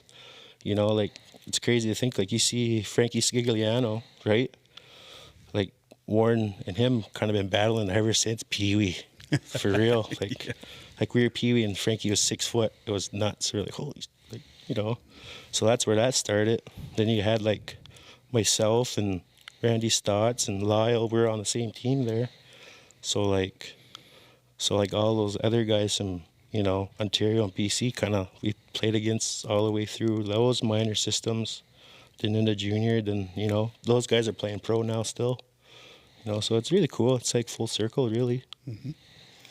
And then like so like you're in Pee Wee, and then you're starting to see the excel. You're starting to see that, like, you know, you guys are becoming great players, and you're playing with, you know, some of the best out there. And then now they are continuously still being the best out there. So now that as you're like a coach, and we're not going to skip over like high school and college and all that stuff, but like, what is something in hindsight that you have learned from like Pee Wee that you like loved about the sport, that now coaching that age, you want to make sure that's instilled in there? You want to make sure they're having fun. Like, first things first is the competitiveness, you know, being on those teams, and that's really where I first felt to compete, where it got serious. Like when I mentioned being serious, that's where it, you know, even having the coaches, you know, going in these big games, semifinal games, bronze medal games, gold medal games, like you as a kid, you feel so many emotions. Like you can either run from it, you know, hide from it, or kind of accept it and face it, you know, at such a young age, right? So you kind of get a taste of it right then and there, and like, I love it. You know, it was great. It was a great experience, and I think it kind of made me who I am now, right? And you coaching these little guys now, I want that for them, you know? Like I had a taste of that, and I feel like these kids deserve it, right? Like my own boy, then all the other kids coming up and on the teams too, you know? So like, just the competitiveness of it is just, then you find more of a love for the game. So like, they just go more and more and more, right? So yeah, like, it's great, you know? What's like one thing that you want to instill in some of those players as they're going to be, because you know, they're going to be going into, you know, high school, and it's still some time, Yeah, but they're going to be in those transition periods coming up, right? Yeah, they're like all these kids, they're just young right now. Like the past teams I had, the U9s, you know, U11s right now. The biggest thing, you know, and I have a great staff on the bench. Like as you can see, like, you know, Brendan Bomberry, Quinn Paulus, Lucas Smith, you know, Jason Johnson helping out. You know, like what we're trying to instill in these kids is the work ethic. A work ethic at a young age. And like our practices and our tryouts, they're not easy. It's different, right? Because the minor lacrosse I played, like had Jason Johnson as my coach. You know him, how he coaches. And I had him through, you know, Bantam right to midget. Then I had, you know, both Joe Paulus is Quinn's father and Johnny's father. You know, those are great guys, you know, so I learned from them as being a player for them. You know, I kind of took what they taught us and trying to give it back, you know, but also tweaking with my style to like other coaches and styles and, you know, whatnot. But it's all about the compete, you know, and I want that work ethic. It's, you know, just like anything in life, if you don't work for it, you're not going to get it. You know, you got to put the work in to get the results, you know. And the biggest thing is I want our Six Nations minor system to excel. Like I want us to be the top minor system in Ontario. You know, why not start them at a young age? Start them at U9, go all the way through. By the time they're midget, they're ready to jump in to play junior B, junior A. You know, like it's a high caliber A-level lacrosse you want to be at. So it takes a lot of commitment, a lot of time, you know. And I want to thank all the parents too, like all those boys and girls, parents, you know. It's just as much important to the players it is to the parents, because without that commitment, those players and boys and girls ain't getting to practice or the games, you know.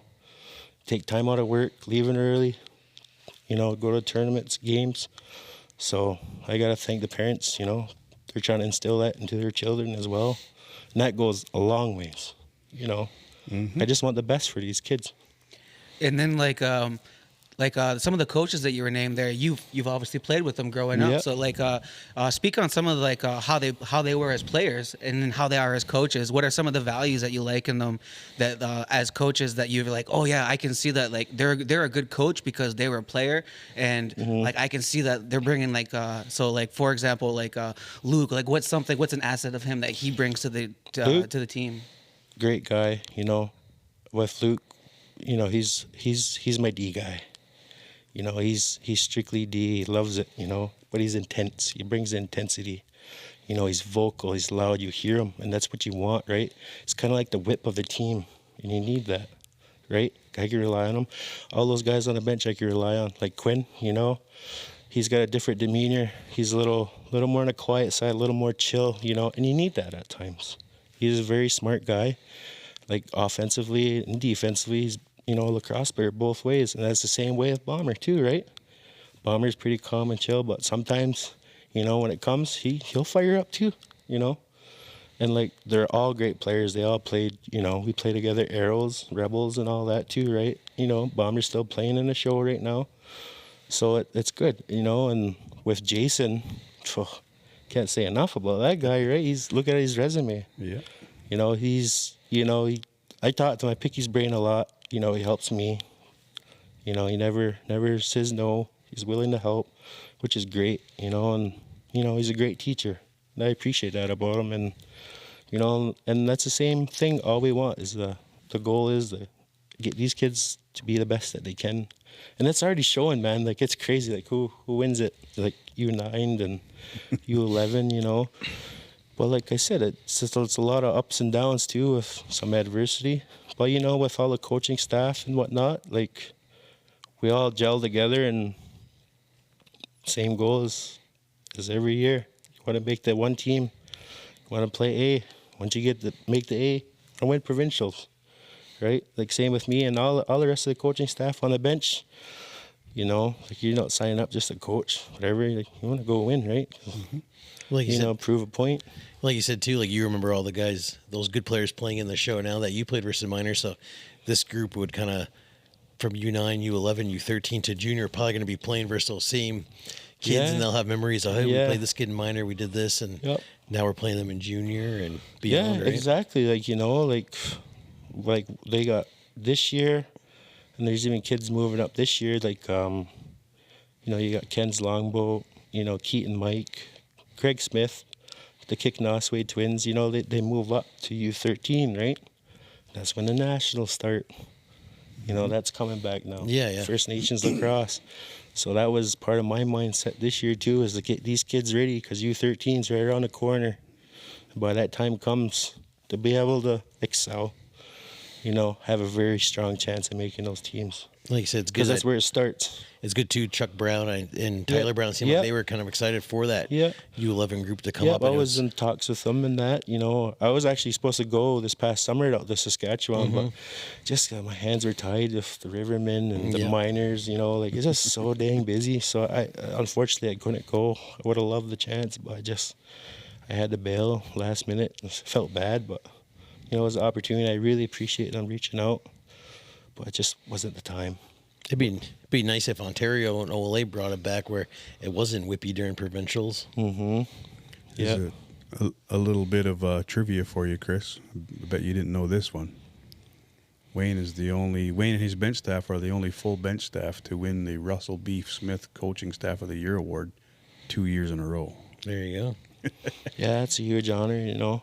Like, I hear stories of Beef from my grandpa Cap, right? Like, the guy knows everything, you know. So it's, but it's like an honor, you know. Like, I'm not really that type of raw guy. Like, I hate, you know, being on the spotlight. I hate that. Like, you know, like, I was humming and hawing about this. Oh, I'm gonna be on camera, whatever. I don't know. I just humble, I guess, kind of quiet demeanor, just chill. It's funny that you say that, because like, we seen each other recently. It was at we were Montana or something we were at. Yeah. And you're with your family. So you're with your family too. Yeah. So my girlfriend crushing ribs. Yeah. Oh, I don't know about ribs. I might have had some tacos or something. Oh. But yeah, my girlfriend was like, oh yeah, like, Wayne's so, like, he's like big and he's got a beard and he's like so mean. I was like, Wayne is not mean. Like, he's like the nicest, kindest person. Like, you and your brother are like humble, nice. Like, when I think of like lacrosse players and then like, here is a stigma out in the community, like, you know, that the lacrosse players get is like they can have egos or whatever. Yeah. My experience of lacrosse players, when I think of them, I think of like you and your brother and like Danny and Vaughn and stuff like that, and like just pure, just like good people and just like no ego whatsoever. So like, when you say that, like, you know, like, oh, you kind of get like shy of the camera or you're a little bit nervous or flustered, like I think other people get nervous or flustered around you being a larger man. So how do you deal with that being a coach? Because sometimes, you know, like some of those kids could be like, oh, I don't want to get them angry. To be honest, I don't really care. Yeah. I could care less, you know. You've never like, had that experience though, like a player being like, oh, like I don't want to upset him. Oh, like when it comes to coaching, you know, kind of mindset's focused on a team. But when I was playing lacrosse and that, you know, like I kind of had my own plan in my own head. But then, you know, if something come to it, you know, just don't shy away. Right? So, but, you know, like you know, I'm just a chill guy, you know, easy going, whatever, you know. But there's times where you gotta voice your opinion and stand up, you know, do it.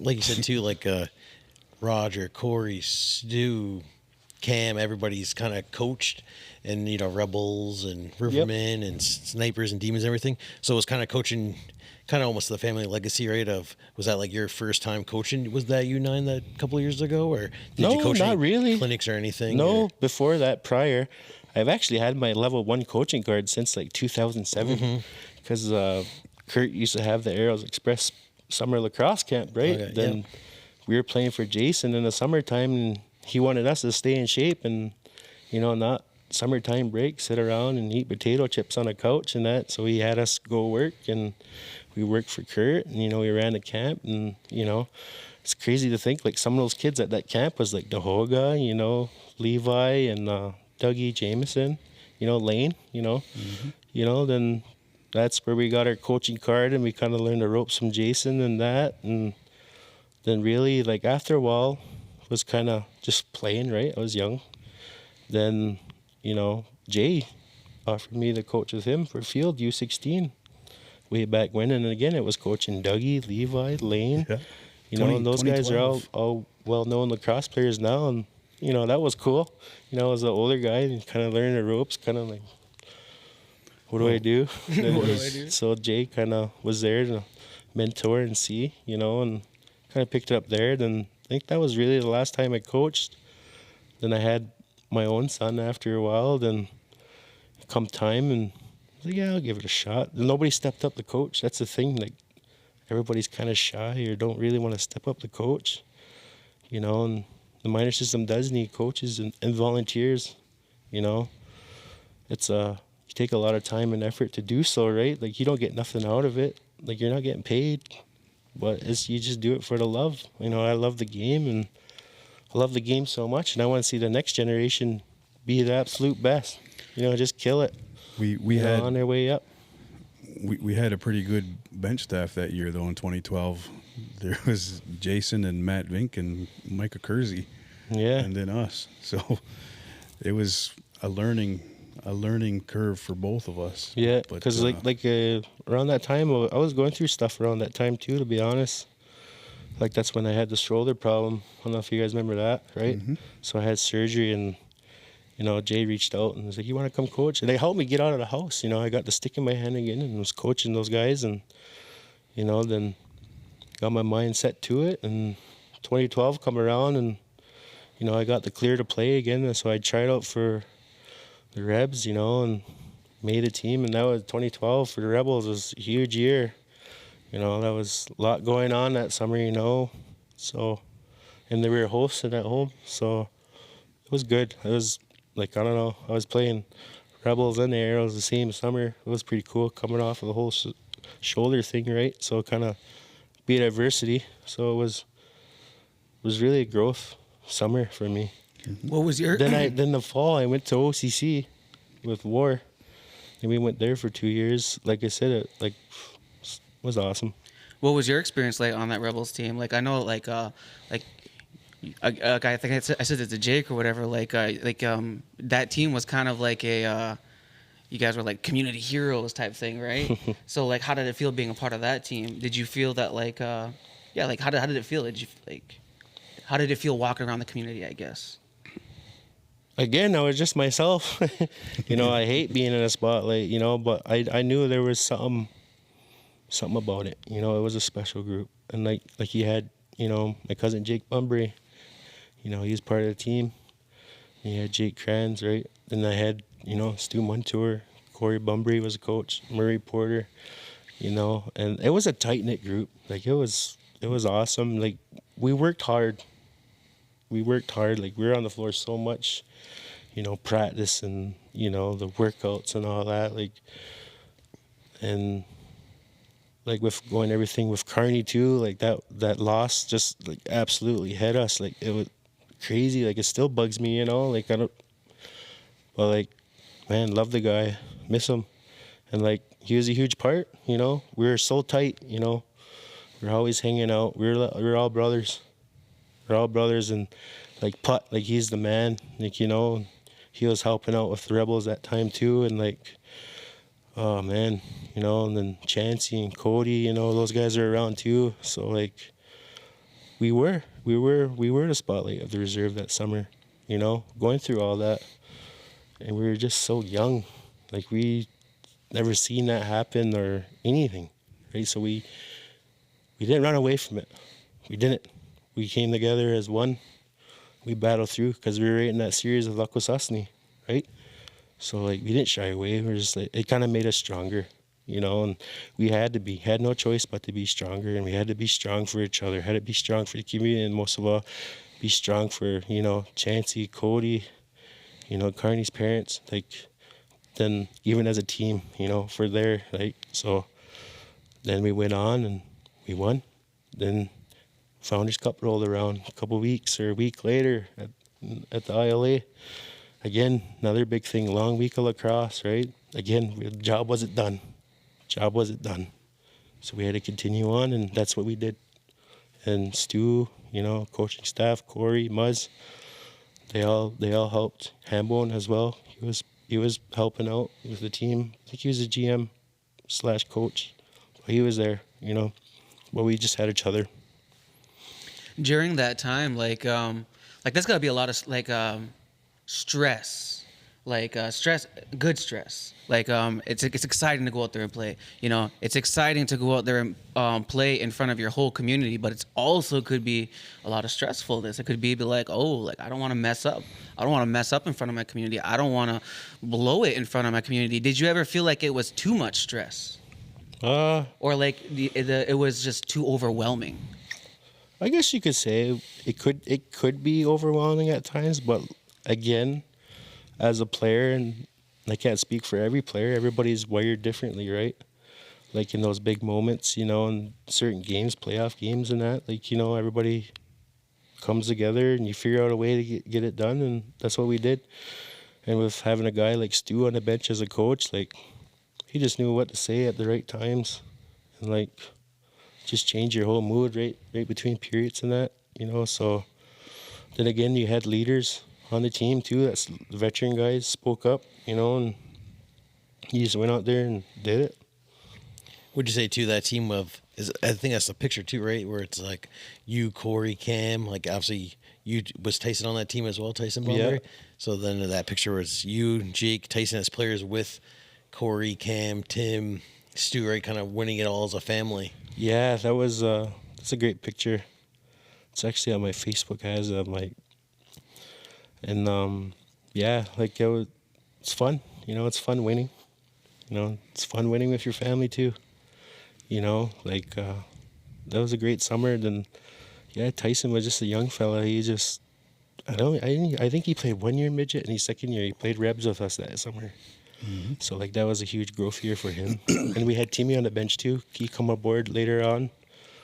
Yeah, I was. Zuna's a big, big D guy and really inspirational man, and so winning it with the family and that, so it's always great, like, those are memories I'll have the rest of my life. Do you think even too, maybe your grandpa Cap seeing kind of the family winning with the Rebels, maybe that kind of inspired a year later the Riverman coming about for Senior B? Yeah, I believe so. He's a builder. Mm-hmm. He's built so many good teams on his reserve, like, first Junior A when they won the Minto, 92. Then he was part of the whole Chiefs when they won it in the 90s there, 94 and that. Mm-hmm. You get like a guy like, it wasn't just him either. like he had a couple really well-known lacrosse names too, like, you know, Davy General, right? Those guys work together really well, and, you know, seeing that, like, it's pretty cool. So, and it takes a lot of work to build these teams up and to get them to where they are, right? So, and again, too, like, if you look back, what Cap and Dave are doing, because they had, you know, Hambone and Miles, right? And they're minor all the way up to junior, and then they're the senior, right? That whole 92 Arrows core was together from like novice to senior. You're kind of putting the pieces together, or what I'm trying to do here. Yeah, I remember when Tyson went to the Rebels because I had the midget 1 team that year. Yeah. And so him moving up put a big hole in our defense. BBT. Yeah. Yeah, So as much as Wayne shies away from the spotlight, you know, there's another spotlight hit him this year because he won with the U11s. He won Provincial A gold at Iroquois Park, Pad 1. And then probably within 2 hours of that victory, as president and assistant coach of the Rivermen, he won OLA Senior B gold on the same floor. I was there. So was I. Yeah. Yeah, that was quite the day there. That was quite the day. How did that feel for the kids? Because like you know, man. they wanted that. Oh yeah, like that day was crazy, right? We had a, you know, semifinal game that morning. Then we had the championship game, and you know, with the kids, right? Like they're emotional. Like their emotions are everywhere, right? So like some of them don't really know how to handle their emotions. So like as a coach and the fellow coaches on the bench staff, like it took a lot for us to, hey, you know, just settle down. You know, we'll find a way. Don't get too high, don't get too low, type of deal, right? So, you know, got them ready, prepared, went into the game, you know, boosted them up before the game, pregame speech was lit, as they would say, because they were fired up. And, yeah, like, even in the middle of the first period, their emotions were a little high and low, right? We were scoring. We had a couple of goals. We're up. You know, I was like, hey, you got to maintain it. Like, don't get too high right now because they might come back, you know. So trying to steer them the right way. And it did become a close game, right? You guys were there. So, but we battled through it, you know. And props to all the kids. You know, they did so well managing their emotions and managing that game. Then, like, the atmosphere of the game was pretty unreal too, right? You look in Pad 1, right? Last game of provincials, and you know, you see all the fans, all the parents, the grandparents, aunties and uncles. And that's what I mean, like it's community pride, it's hometown pride, you know, and it all starts with the parents, you know, grandparents, aunties, uncles, right? Because they're driving to Whitby to cheer on these, you know, and it's 9-8-year-old kids. As fate would have it too, because that floor wasn't the original floor where your game was to be played. They changed that. No. Yeah, you guys got the big one. Yeah, and our fans are supposed to be on one side, and their fans are supposed to be on the other. Because in U9 we had a little bit of a shit show. I'll be honest, like, you know, and we had a meeting before that, and they told us the time change of the game. You're gonna go on to Pad 1. So I'm like, holy man, all this. You know, then they told us, oh, your fans can go on one side, their fans go on the other side. I really, at this point, I'm focused on the game, you know, coaching staff too. And we're like, kind of like, okay, all right. It's not the biggest issue right now. It's this game. And it's these kids, you know, so, you know, I had to zone it out, to be honest. You know, I went up there and talked, yeah. Okay, sounds good. Get me out of here. I got to get down here with these kids. So, Well, I remember when we got there as a team, the Rivermen got there, and like they are even screwing us because around on our dressing room. when I was in that same meeting, right, they changed it, and we were supposed to play at 8, right? So that pushed our game back too for the Rivermen. So I had to deal with, you know, 2 things at once. So I'm like texting Jay, I'm texting Jeff. I'm like, our game got pushed. They pushed their championship game. So now our senior B game gets pushed, you know. Yeah. It's just what it is, you know. So I'm like trying to manage all this all at once, but Yeah. ultimately it was the kids. And we got there, they didn't have a dressing room for us. No. And I was like, well, that's in typical fashion, but it's whatever. And I remember telling the players, and some of our bench staff, like our equipment guys, and I'm like, we got to get out there and support Wayne's team. So it was. Yeah, that was awesome too, because you know we're out there, and like when you're on the bench, you zone out. You're worried about the kids, right? But then after a while, I kind of had a second. I'm like, holy shit, you know, the fellas are here. You know, that's cool. You know, look across and see Zuna and Coco watching. You know. Yeah. Yeah. And then seeing yourself and the rest of the guys. You know, it's just to see that support. You know, it was great. It was great. It was fun to watch. It was certainly fun to watch those little guys. Who were some of the standout players on that team? Like, you want to give some shout outs to some of those players out there? I'm sure some of these. Which team? The team, the U9 and U11. U11. Which ones? I can't pick one. I can't Go through the whole list. These kids want to hear their names. They want their shout outs. These kids want their shout outs. It's the whole roster, man. They know who they are. Right, well, shout out to you. All of them, you know, and the coaching staff and the management, you know. Douglas helped out a lot too, you know.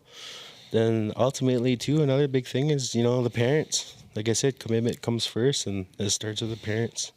And to the whole, everybody, even the minor system, you know. Our U11 team is the only minor team that has a shout out on the boards at ILA. Yeah. How is it dealing with the parents? Because we talk about this a lot on this podcast. You know that, like, you know, being there for your kids, making sure your kids get to practice on time, making sure they're there for the running practice, making sure they're participating. How is the participation of the parents? Well, with me and the coaching staff, what I like to do is we'll have like a team meeting, and then I'll have basically somewhat like a contract or paperwork of expectations, what I want. Commitment's huge. And it starts right from after tryouts when that team's picked. You know, you lay it out on the line, black and white. You tell them how it is and what you expect, right? Just like you would, you know, you see all these other hockey teams off the reserve, AAA, that's what they do. They're really highly committed, and that's what I'm trying to bring back to here, to these kids. You know, commitment, work ethic. It's going to take you a lot, you know, and it starts with the parents, then the kids, then the coaching staff, right? Like, I think I missed one practice all summer. That was to leave to go to a damn concert early, you know, because I bought tickets and it's $800. Gotta go. I think I left like a half hour in, but, you know, like, you know, you set the bar high. The parents got to follow, then the kids, then the rest, you know. And yeah, like, you know, we've did a lot of stuff off the floor, you know, practices were for an hour, you know, but the way we practice at a high level. You practice at a high level, you get high level players. Mm-hmm. Did you ever get any pushback or any resistance from any of the parents being like, oh, like, this is too much, like, they're too young to be having contracts, they're too young to be held to this standard? Like, was there any pushback like that at all? Or were the parents, you know, 100%, I want my kid to compete at this level, I'm down with what program you got going on here? No, I never had any issues with the parents, you know. And if they were to miss or anything, it's like, give me a text or send me a message on Facebook or let the coaches know or somebody. Communicate, right? Communication's huge. But no issues with no parents. You know, they're all on board, and that's what makes a team successful. So, yeah, and they're really, really well fit for it, and they, you know, succeeded with it with their kid. Mm-hmm. So it was all great. And then later on that evening, you guys had the Riverman game, and that one was another success. Yeah. How'd you feel about that? It was good, you know. From the U11 game finishing, I remember we had to go get our medals, right? Kind of was there like 20 minutes or something. Then like immediately after like getting the medal, like my mind was set to the Riverman next, you know. And I'm like, oh, think about the lineup, you know, thinking about, you know, what Brooklyn's gonna throw at us, you know. Like my mind was freaking everywhere. that afternoon. You know, I wasn't focused just on the U11s. I was focused on the men too. You know, the Rivermen. So like, oh man, like there was a lot to handle within that 6 hours of that evening. What I thought was cool is our dressing rooms were right beside your U11 dressing room. I remember that. When all these little guys are coming off, all excited with their new medals, all the Rivermen players are right there to fist bump them when they're going in. It was pretty cool. Yep. I think I got that on camera too. I might have that filmed. Yep. Yeah, you did get a lot of good pictures, you know, and that was great too. What you're doing with the whole media, then to be there for that time and moment, that was something special. U11s and jumping in right to the, you know, the Riverman game, and yeah, like I said, like my mind was everywhere. Like it was like a blur for me, to be honest. Like Wayne barely had time to change his shirt and hat. yeah, I know. Like it was cool. Like my grandpa Cap, he come up and he's like, "Oh Wayne, I brought you a golf shirt. It was a Riverman one." I think it was like an XL though. I was like, I can't fit this, Papa. You know, that was funny. But you know, just to have him think of me and be ready to go for the next one. You know, because that's kind of who we are as a community. You know, even from my family perspective, and I'm sure your guys' family. Mm-hmm.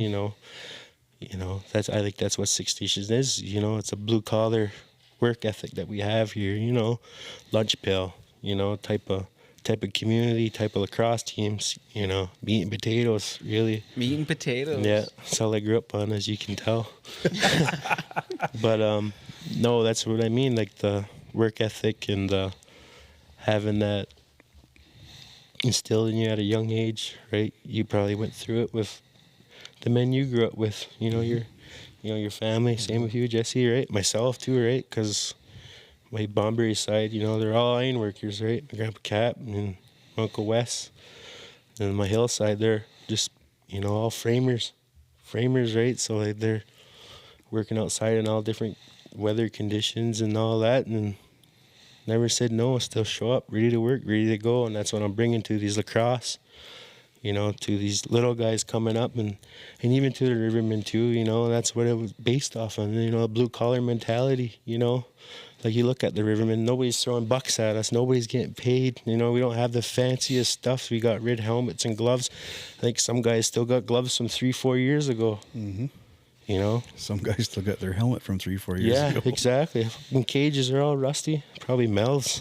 But Melv gets thrown under the bus. I know, wasn't he the one on the last episode too? He's been on the team for the longest. Boy. Right? It just shows that the rest shows the years playing. Yeah, It's dedication, anyway. See, earlier when Wayne was talking about not going in net, another spotlight moment. He was in net this year with the Rivermen. Yeah, you were telling us about that. How did that go?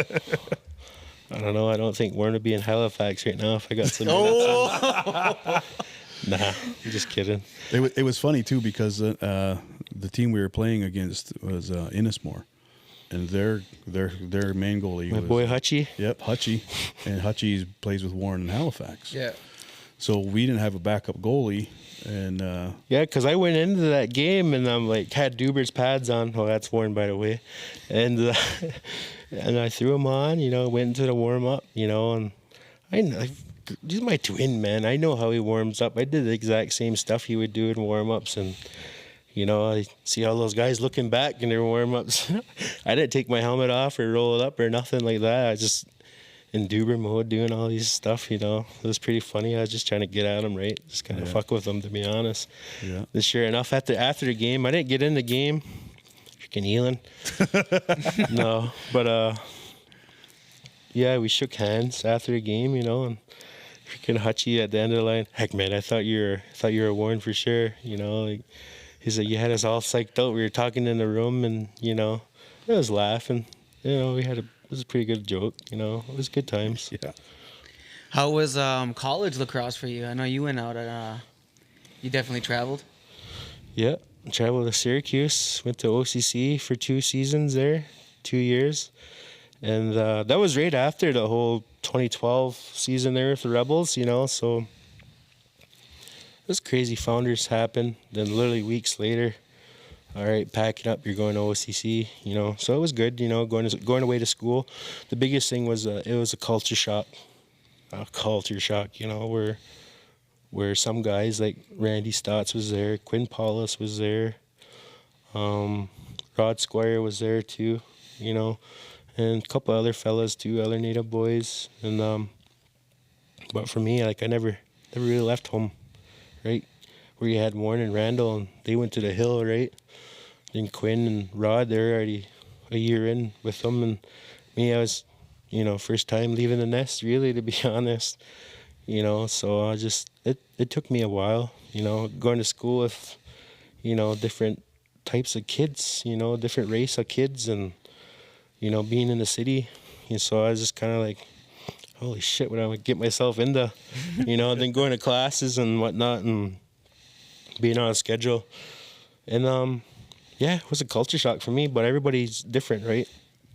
Me, like I was uptight. I just kind of like, fucking look at me wrong way. Or, Don't look at me wrong. Like, man, I was like a fight or flight mode. Like I was like, I didn't know how to handle it, to be honest. And I feel like that's what a lot of Native kids get in that mindset when they do go to school. And you know, that's just kind of how they are in their upbringing. I know, you know, it was new, it was different, but then it took me a while to, you know, I think it was January of that year, 2012, going into 2013, kind of broke out of my shell. Warren was always bugging, come on, let's go chill over here, or this or that.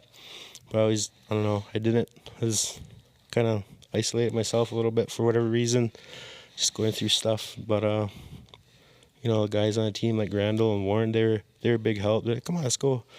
So, you know, I got to meet other guys on the team, and they're from everywhere. Like, you know, had my buddy Lincoln, he was from Hawaii, and I had one kid was from England, you know. Then had a roommate, and a couple other guys from Albany, Michael Chambers, you know. And they're all good dudes. I'm still friends with them to this day, you know. So meeting those guys and being a part of that team, and having Chuck Wilbur, you know, Nick Gatto, the Villano brothers, you know, Chris Brim. Yeah, like those guys really helped. You know, they're like, come on, you know, get out of your shell, you're all right, you know, we're here for you. So it was good, you know. Then they had a gym there, and I remember me and Warren going to the gym. We're like, can you get a free gym here? You know, because we were like doing like workouts at home. We just sitting there doing it was push-ups like and stuff. jail cell. We just had dumbbells and push-ups and squats and all this other stuff in our apartment. And Chris Brim's like, oh, you guys, you're students, right? You guys get a free gym here. We're like, that YMCA is for us. They're like, yep. I was like, oh shit, we better get over there. So that was awesome too. You know, then having, you know, the lacrosses at the start, then going to class, you know, our marks had to be up. So that's really where I had to, you know, we really dug in, because schoolwork wasn't easy over there, you know. I think I wrote my first essay on paper and I did it in, not on laptop or nothing. My history teacher just looked at me, 3 pages, right? Yeah, but it's got to be typed up. I was just like, fuck, man, getting this thing wrong first week. Man, just a kid from the bush. Were those part of the 2 of the undefeated seasons there as well? Yep. I didn't lose when I was there. Oh, there we go. Did you guys kind of start the streak, or was that the one where you guys were just still No, kind the of riding it out? season before. I kind of can't remember. They put so many games undefeated, but I think the season before they went undefeated. Then we, from our 2 years there, we went undefeated, and I think we got over 100 at some point, right? yeah, I forget the number. It was crazy though. Like, you know, it was still good battles. You know, playing you know, your hometown, damn NASA. Yeah. You know, we ended up with them in the championship both years. And Genesee, they're in Batavia, they're decent too. And you know, Essex down in Maryland, they're solid. You know, so it was good lacrosse, and a lot of those guys, you know, JUCO. Everybody hesitates going to JUCO, but like JUCO, you know, it's great.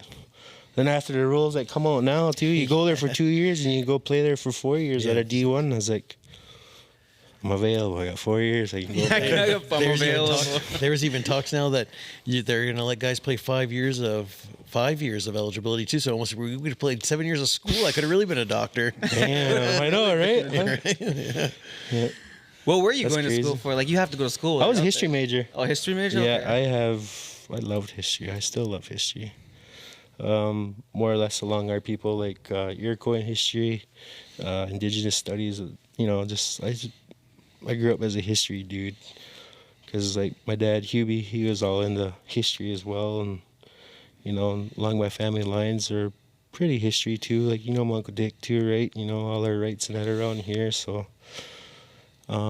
just kind of within our people as Native people. I was so interested in the history there, and I always get kind of carried away. I have so many books at home I read, and like along history and all that.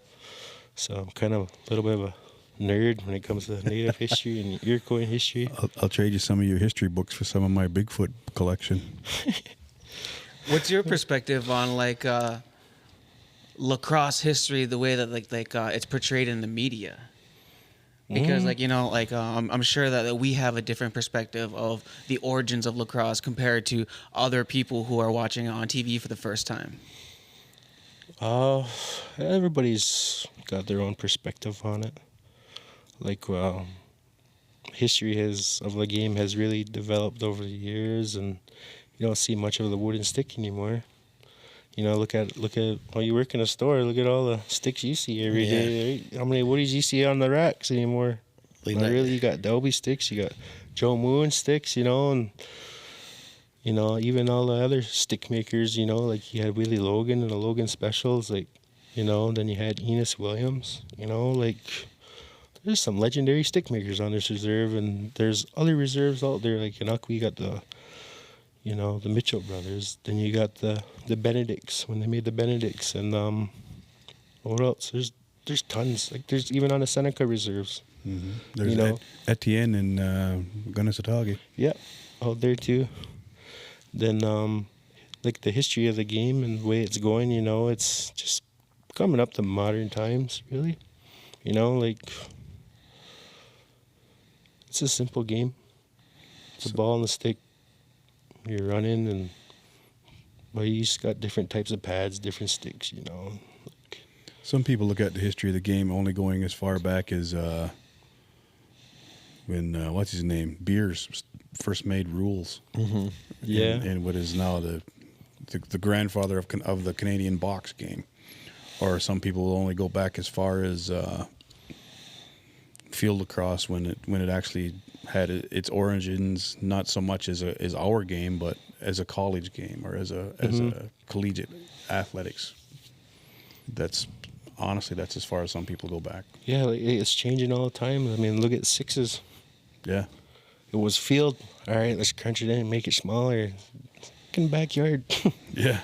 You score, go again. Just modern times. Like, even for the Olympics too, right? Sixes they want to have it? Like, mm-hmm. Yeah, because cool. I see that. Like, wasn't the Swarm? Didn't they have like a stick ball or something thing? Yeah, so they're kind of like highlighting a little bit of the history of it. Yeah, was that Cherokees? Down there? Yeah, I think it's because it was their Indigenous night, so there was like the Cherokees and stuff down there had that stickball game, which was pretty cool and stuff. Cherokee, and Choctaws. One stick, there are two little sticks, right?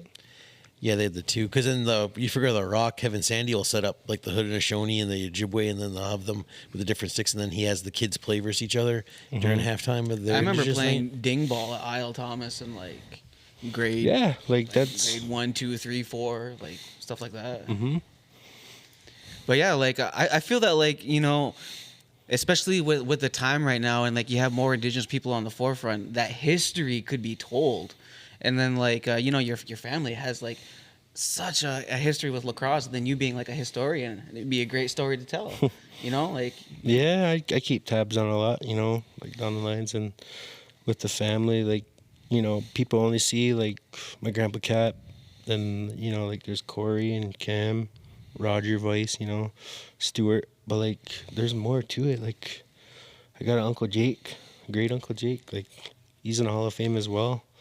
Then that they had their kids play lacrosse as well, Mike and Pootie, and I had a cousin named Steve. I hear really good things about him, but he passed. So, but I hear good things that he was one heck of a player. I think Steve might have been around Delby and him. My Uncle Wes's, age there, and 80s boy, 80s area of lacrosse. Where men were men really. you know, like just hear the stories of that and how they played no cages and gloves, you know, until what we got now, right? So I think it just all full circle, but it's just different generation. They That's all. say one of the last guys that didn't wear a cage was Dube Martin, Albert and Alex's brother. Oh, know yeah. I know believe it, yeah. Yeah, he didn't wear it. I know in the Arrows alumni game Arrows. last year, and that's what I was. They said he was the last guy in junior A not to wear a cage. Like that's a veteran. Legend. Veteran. So, what can we expect for the Rivermen? Like, we got a little bit of history of you, your upbringing in lacrosse.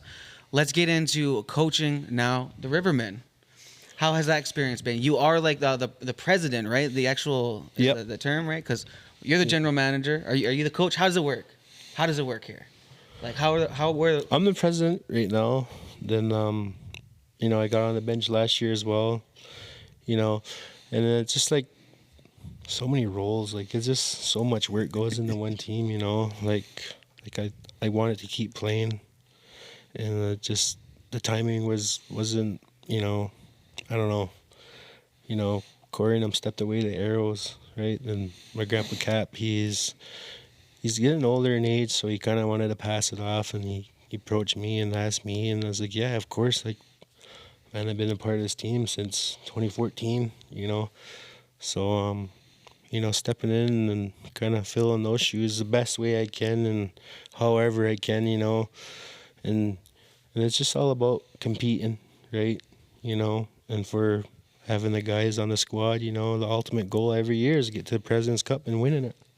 You know, and that's everybody's mindset, right from their first tryouts right till you get to the tournament, right? You know, last year was great. You know, the season coming up, you know, hear a lot of different names and, you know, guys approaching, I'm going to come out, you know, or thinking of coming out, you know. I'm always in, you know, welcoming. Yeah, come on out, you know. You know, but people always say that, but it's like, believe it when I see it. Show up.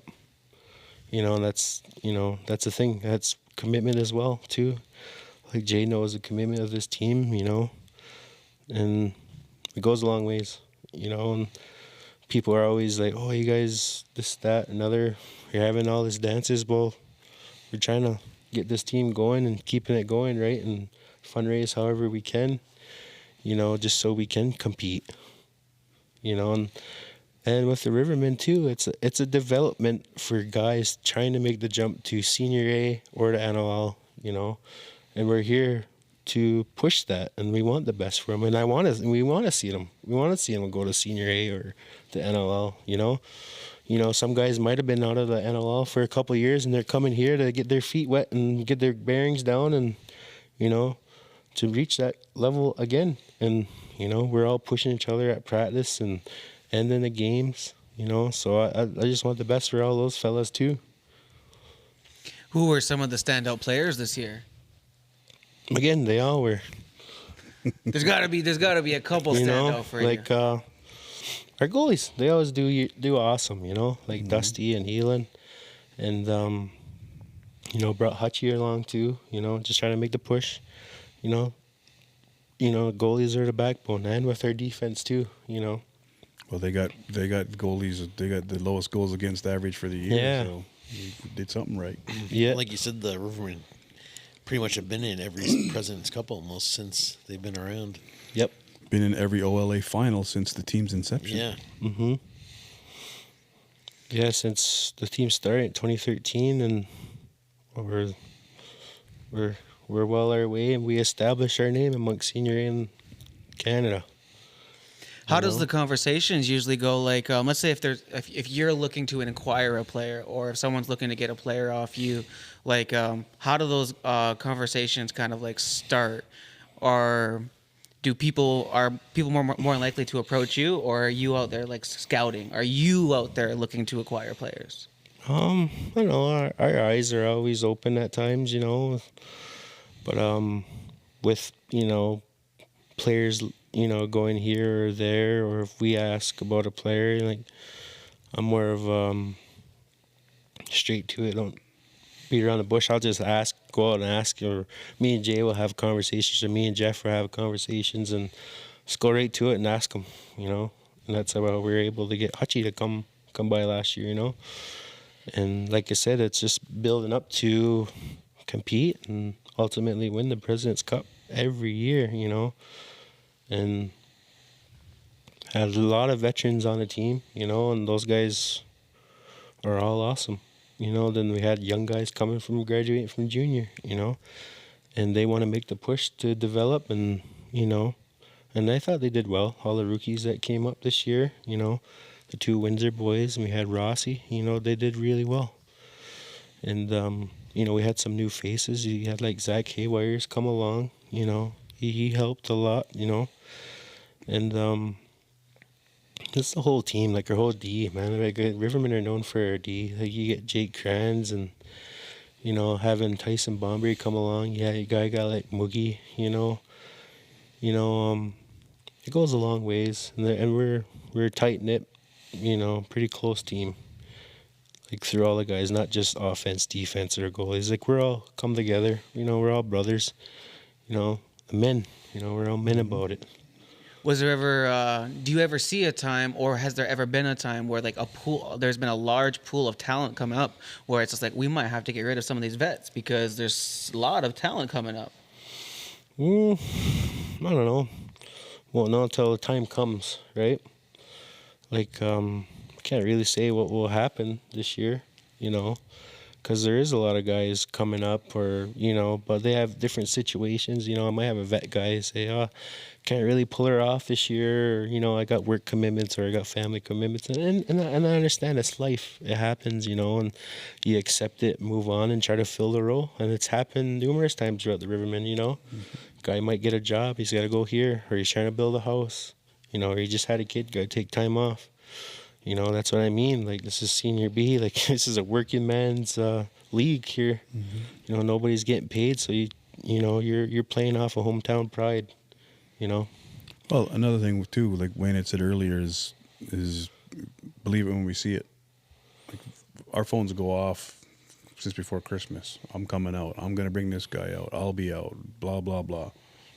We'll see it. We'll see when it comes time to show up. We'll see who shows up. So every year though, it's the same. It doesn't matter what team you're with.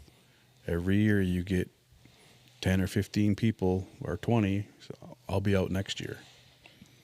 3 of them might show up.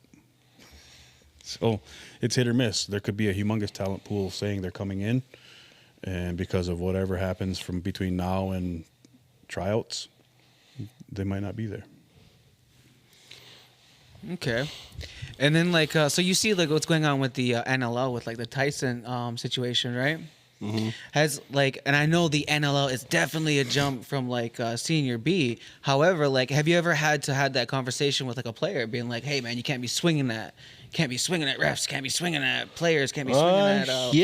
Yeah. You know, like when you're on the bench, you're in a moment. Then you just, you know, kind of tell them, you know, let's just cool it. You know, like, guys, we're getting watched here by the ref or whatever, or, you know, other teams trying to bait you in to get those slashes or to make you fight or get in the scrum or whatever, you know. It's just part of the game too, right? But you know, stuff like that. That's unfortunate. It happened to Tyson, and you know, I don't know what was said or what made Tyson react like that. I went to OCC of Tyson, and we've been great buddies ever since, you know, and just like, you know, just kind of out of character. Like, that guy must have said something or did something to him to make him flip like that, you know? Like, who knows? Like, maybe he said something racial, or who knows? You know, like, because that's odd, you know? Tyson, he is a vocal. He's a very emotional player. And, you know, that's who he is as a player. And, like, as a person, you know, he's calm, chill, cool. You know, he's a good dude. But I don't know. No clue what made him do that, or what that guy did to make him react like that. You know, it's unfortunate. What about even dealing with some of the younger players? Like, I know, again, it's a little bit of a stretch, but those younger players, like seeing them retaliate for something dumb on the floor, how do you kind of tell them to be like, "Hey, man, like, what are you doing? Yeah. Would you have an off day or something?" Like, you know, just communicate, right? Then even with the minor system, like with the kids too, like, you want to teach them, not to hit from behind or slash or to any of those type of penalties. And like really as a coach at that age too, you just kind of nip it on the butt right away, right? Because if it's the same kid or the team's doing it, right, you do a little disciplinary, right? You taught them first, and if they're not gonna listen or react to stop it, us as coaches, it's our job to teach them, and a little discipline, little sprints here or there, and push up position and hold it, They're like, all right, I'm not hitting this guy. I'm not hitting in the back no more. I'm not slashing, not high sticking, And that's part of being a coach, right? Especially at these younger guys, it's about teaching them discipline, because a lot of the stuff that they learn at a minor age, young age, like they're going to carry throughout their lifetime. It's like life skills, like same with playing for the Rivermen too, right? Like, we hack and whack, but you're still going to go to the box, like myself or Timmy or whoever, kind of tell you, like, smarten the hell up, let's be smarter. Or you get a vet guy will speak up and say, hey man, just chill, let's just be cool, but times it's out of our control and it just happens, right? Mm-hmm. So, just part of the game and part of being a team and part of being a coach. And then what other support could the Rivermen use throughout this season coming up? What can the community do? Like you were saying, you do a lot of fundraising things for the team to try to keep the team going. But what can the community do to help you out? Community does a lot. Maybe not financially, but the support. Like showing up to games. Mm-hmm. Then we do have fundraisers, and they'll show up and support in any way they can. Because we are a community team, and I know people always say, well, you're not fully community, you got white guys on your team. But you know what? Like some of the guys on the team been playing within Six Nations since midget rebels, so like we pick up a couple guys, from that don't have a senior center, but they want to play at the high compeller of Senior B, and they come here, Mm-hmm. I think that's, to them, they work hard. They want to be here, right? And the same guys, they're getting called up to play for the Chiefs, Mm-hmm. Mm-hmm. So it's an opportunity for them. And that's what I mean. Like, guys are mentioning Jay, guys are mentioning me, and they're away at school or they're from out of town, Yeah, I understand. And, like, again, we're welcoming them. Yeah, come on out, try out. But, if they got it, they got it. If they don't, they don't. Plain and simple. And it's just how it is, But no, the community does do a lot, love it, and especially support at our games and then playoffs, right? Even getting texts like, good luck, while we're out in BC, they're watching our game at like 11 at night or midnight, So that's awesome to hear too. So, yeah, this community is awesome. Any last questions, shout-outs, things like that? I'm good. We'll come back in the next couple of weeks and probably do another NLL recap of these last couple of weeks, right? So yeah, like we're gonna have to see what's going on. See if Toronto gets something. Your favorite team. Start Holochuck. Maybe they're 2-0 by the time we get back out this thing. I know, right? If they start Holochuck, they might. Yeah. All right, that was the Creators Game, episode 20. I'm Dan Miller. Thank you guys for tuning in. See you later.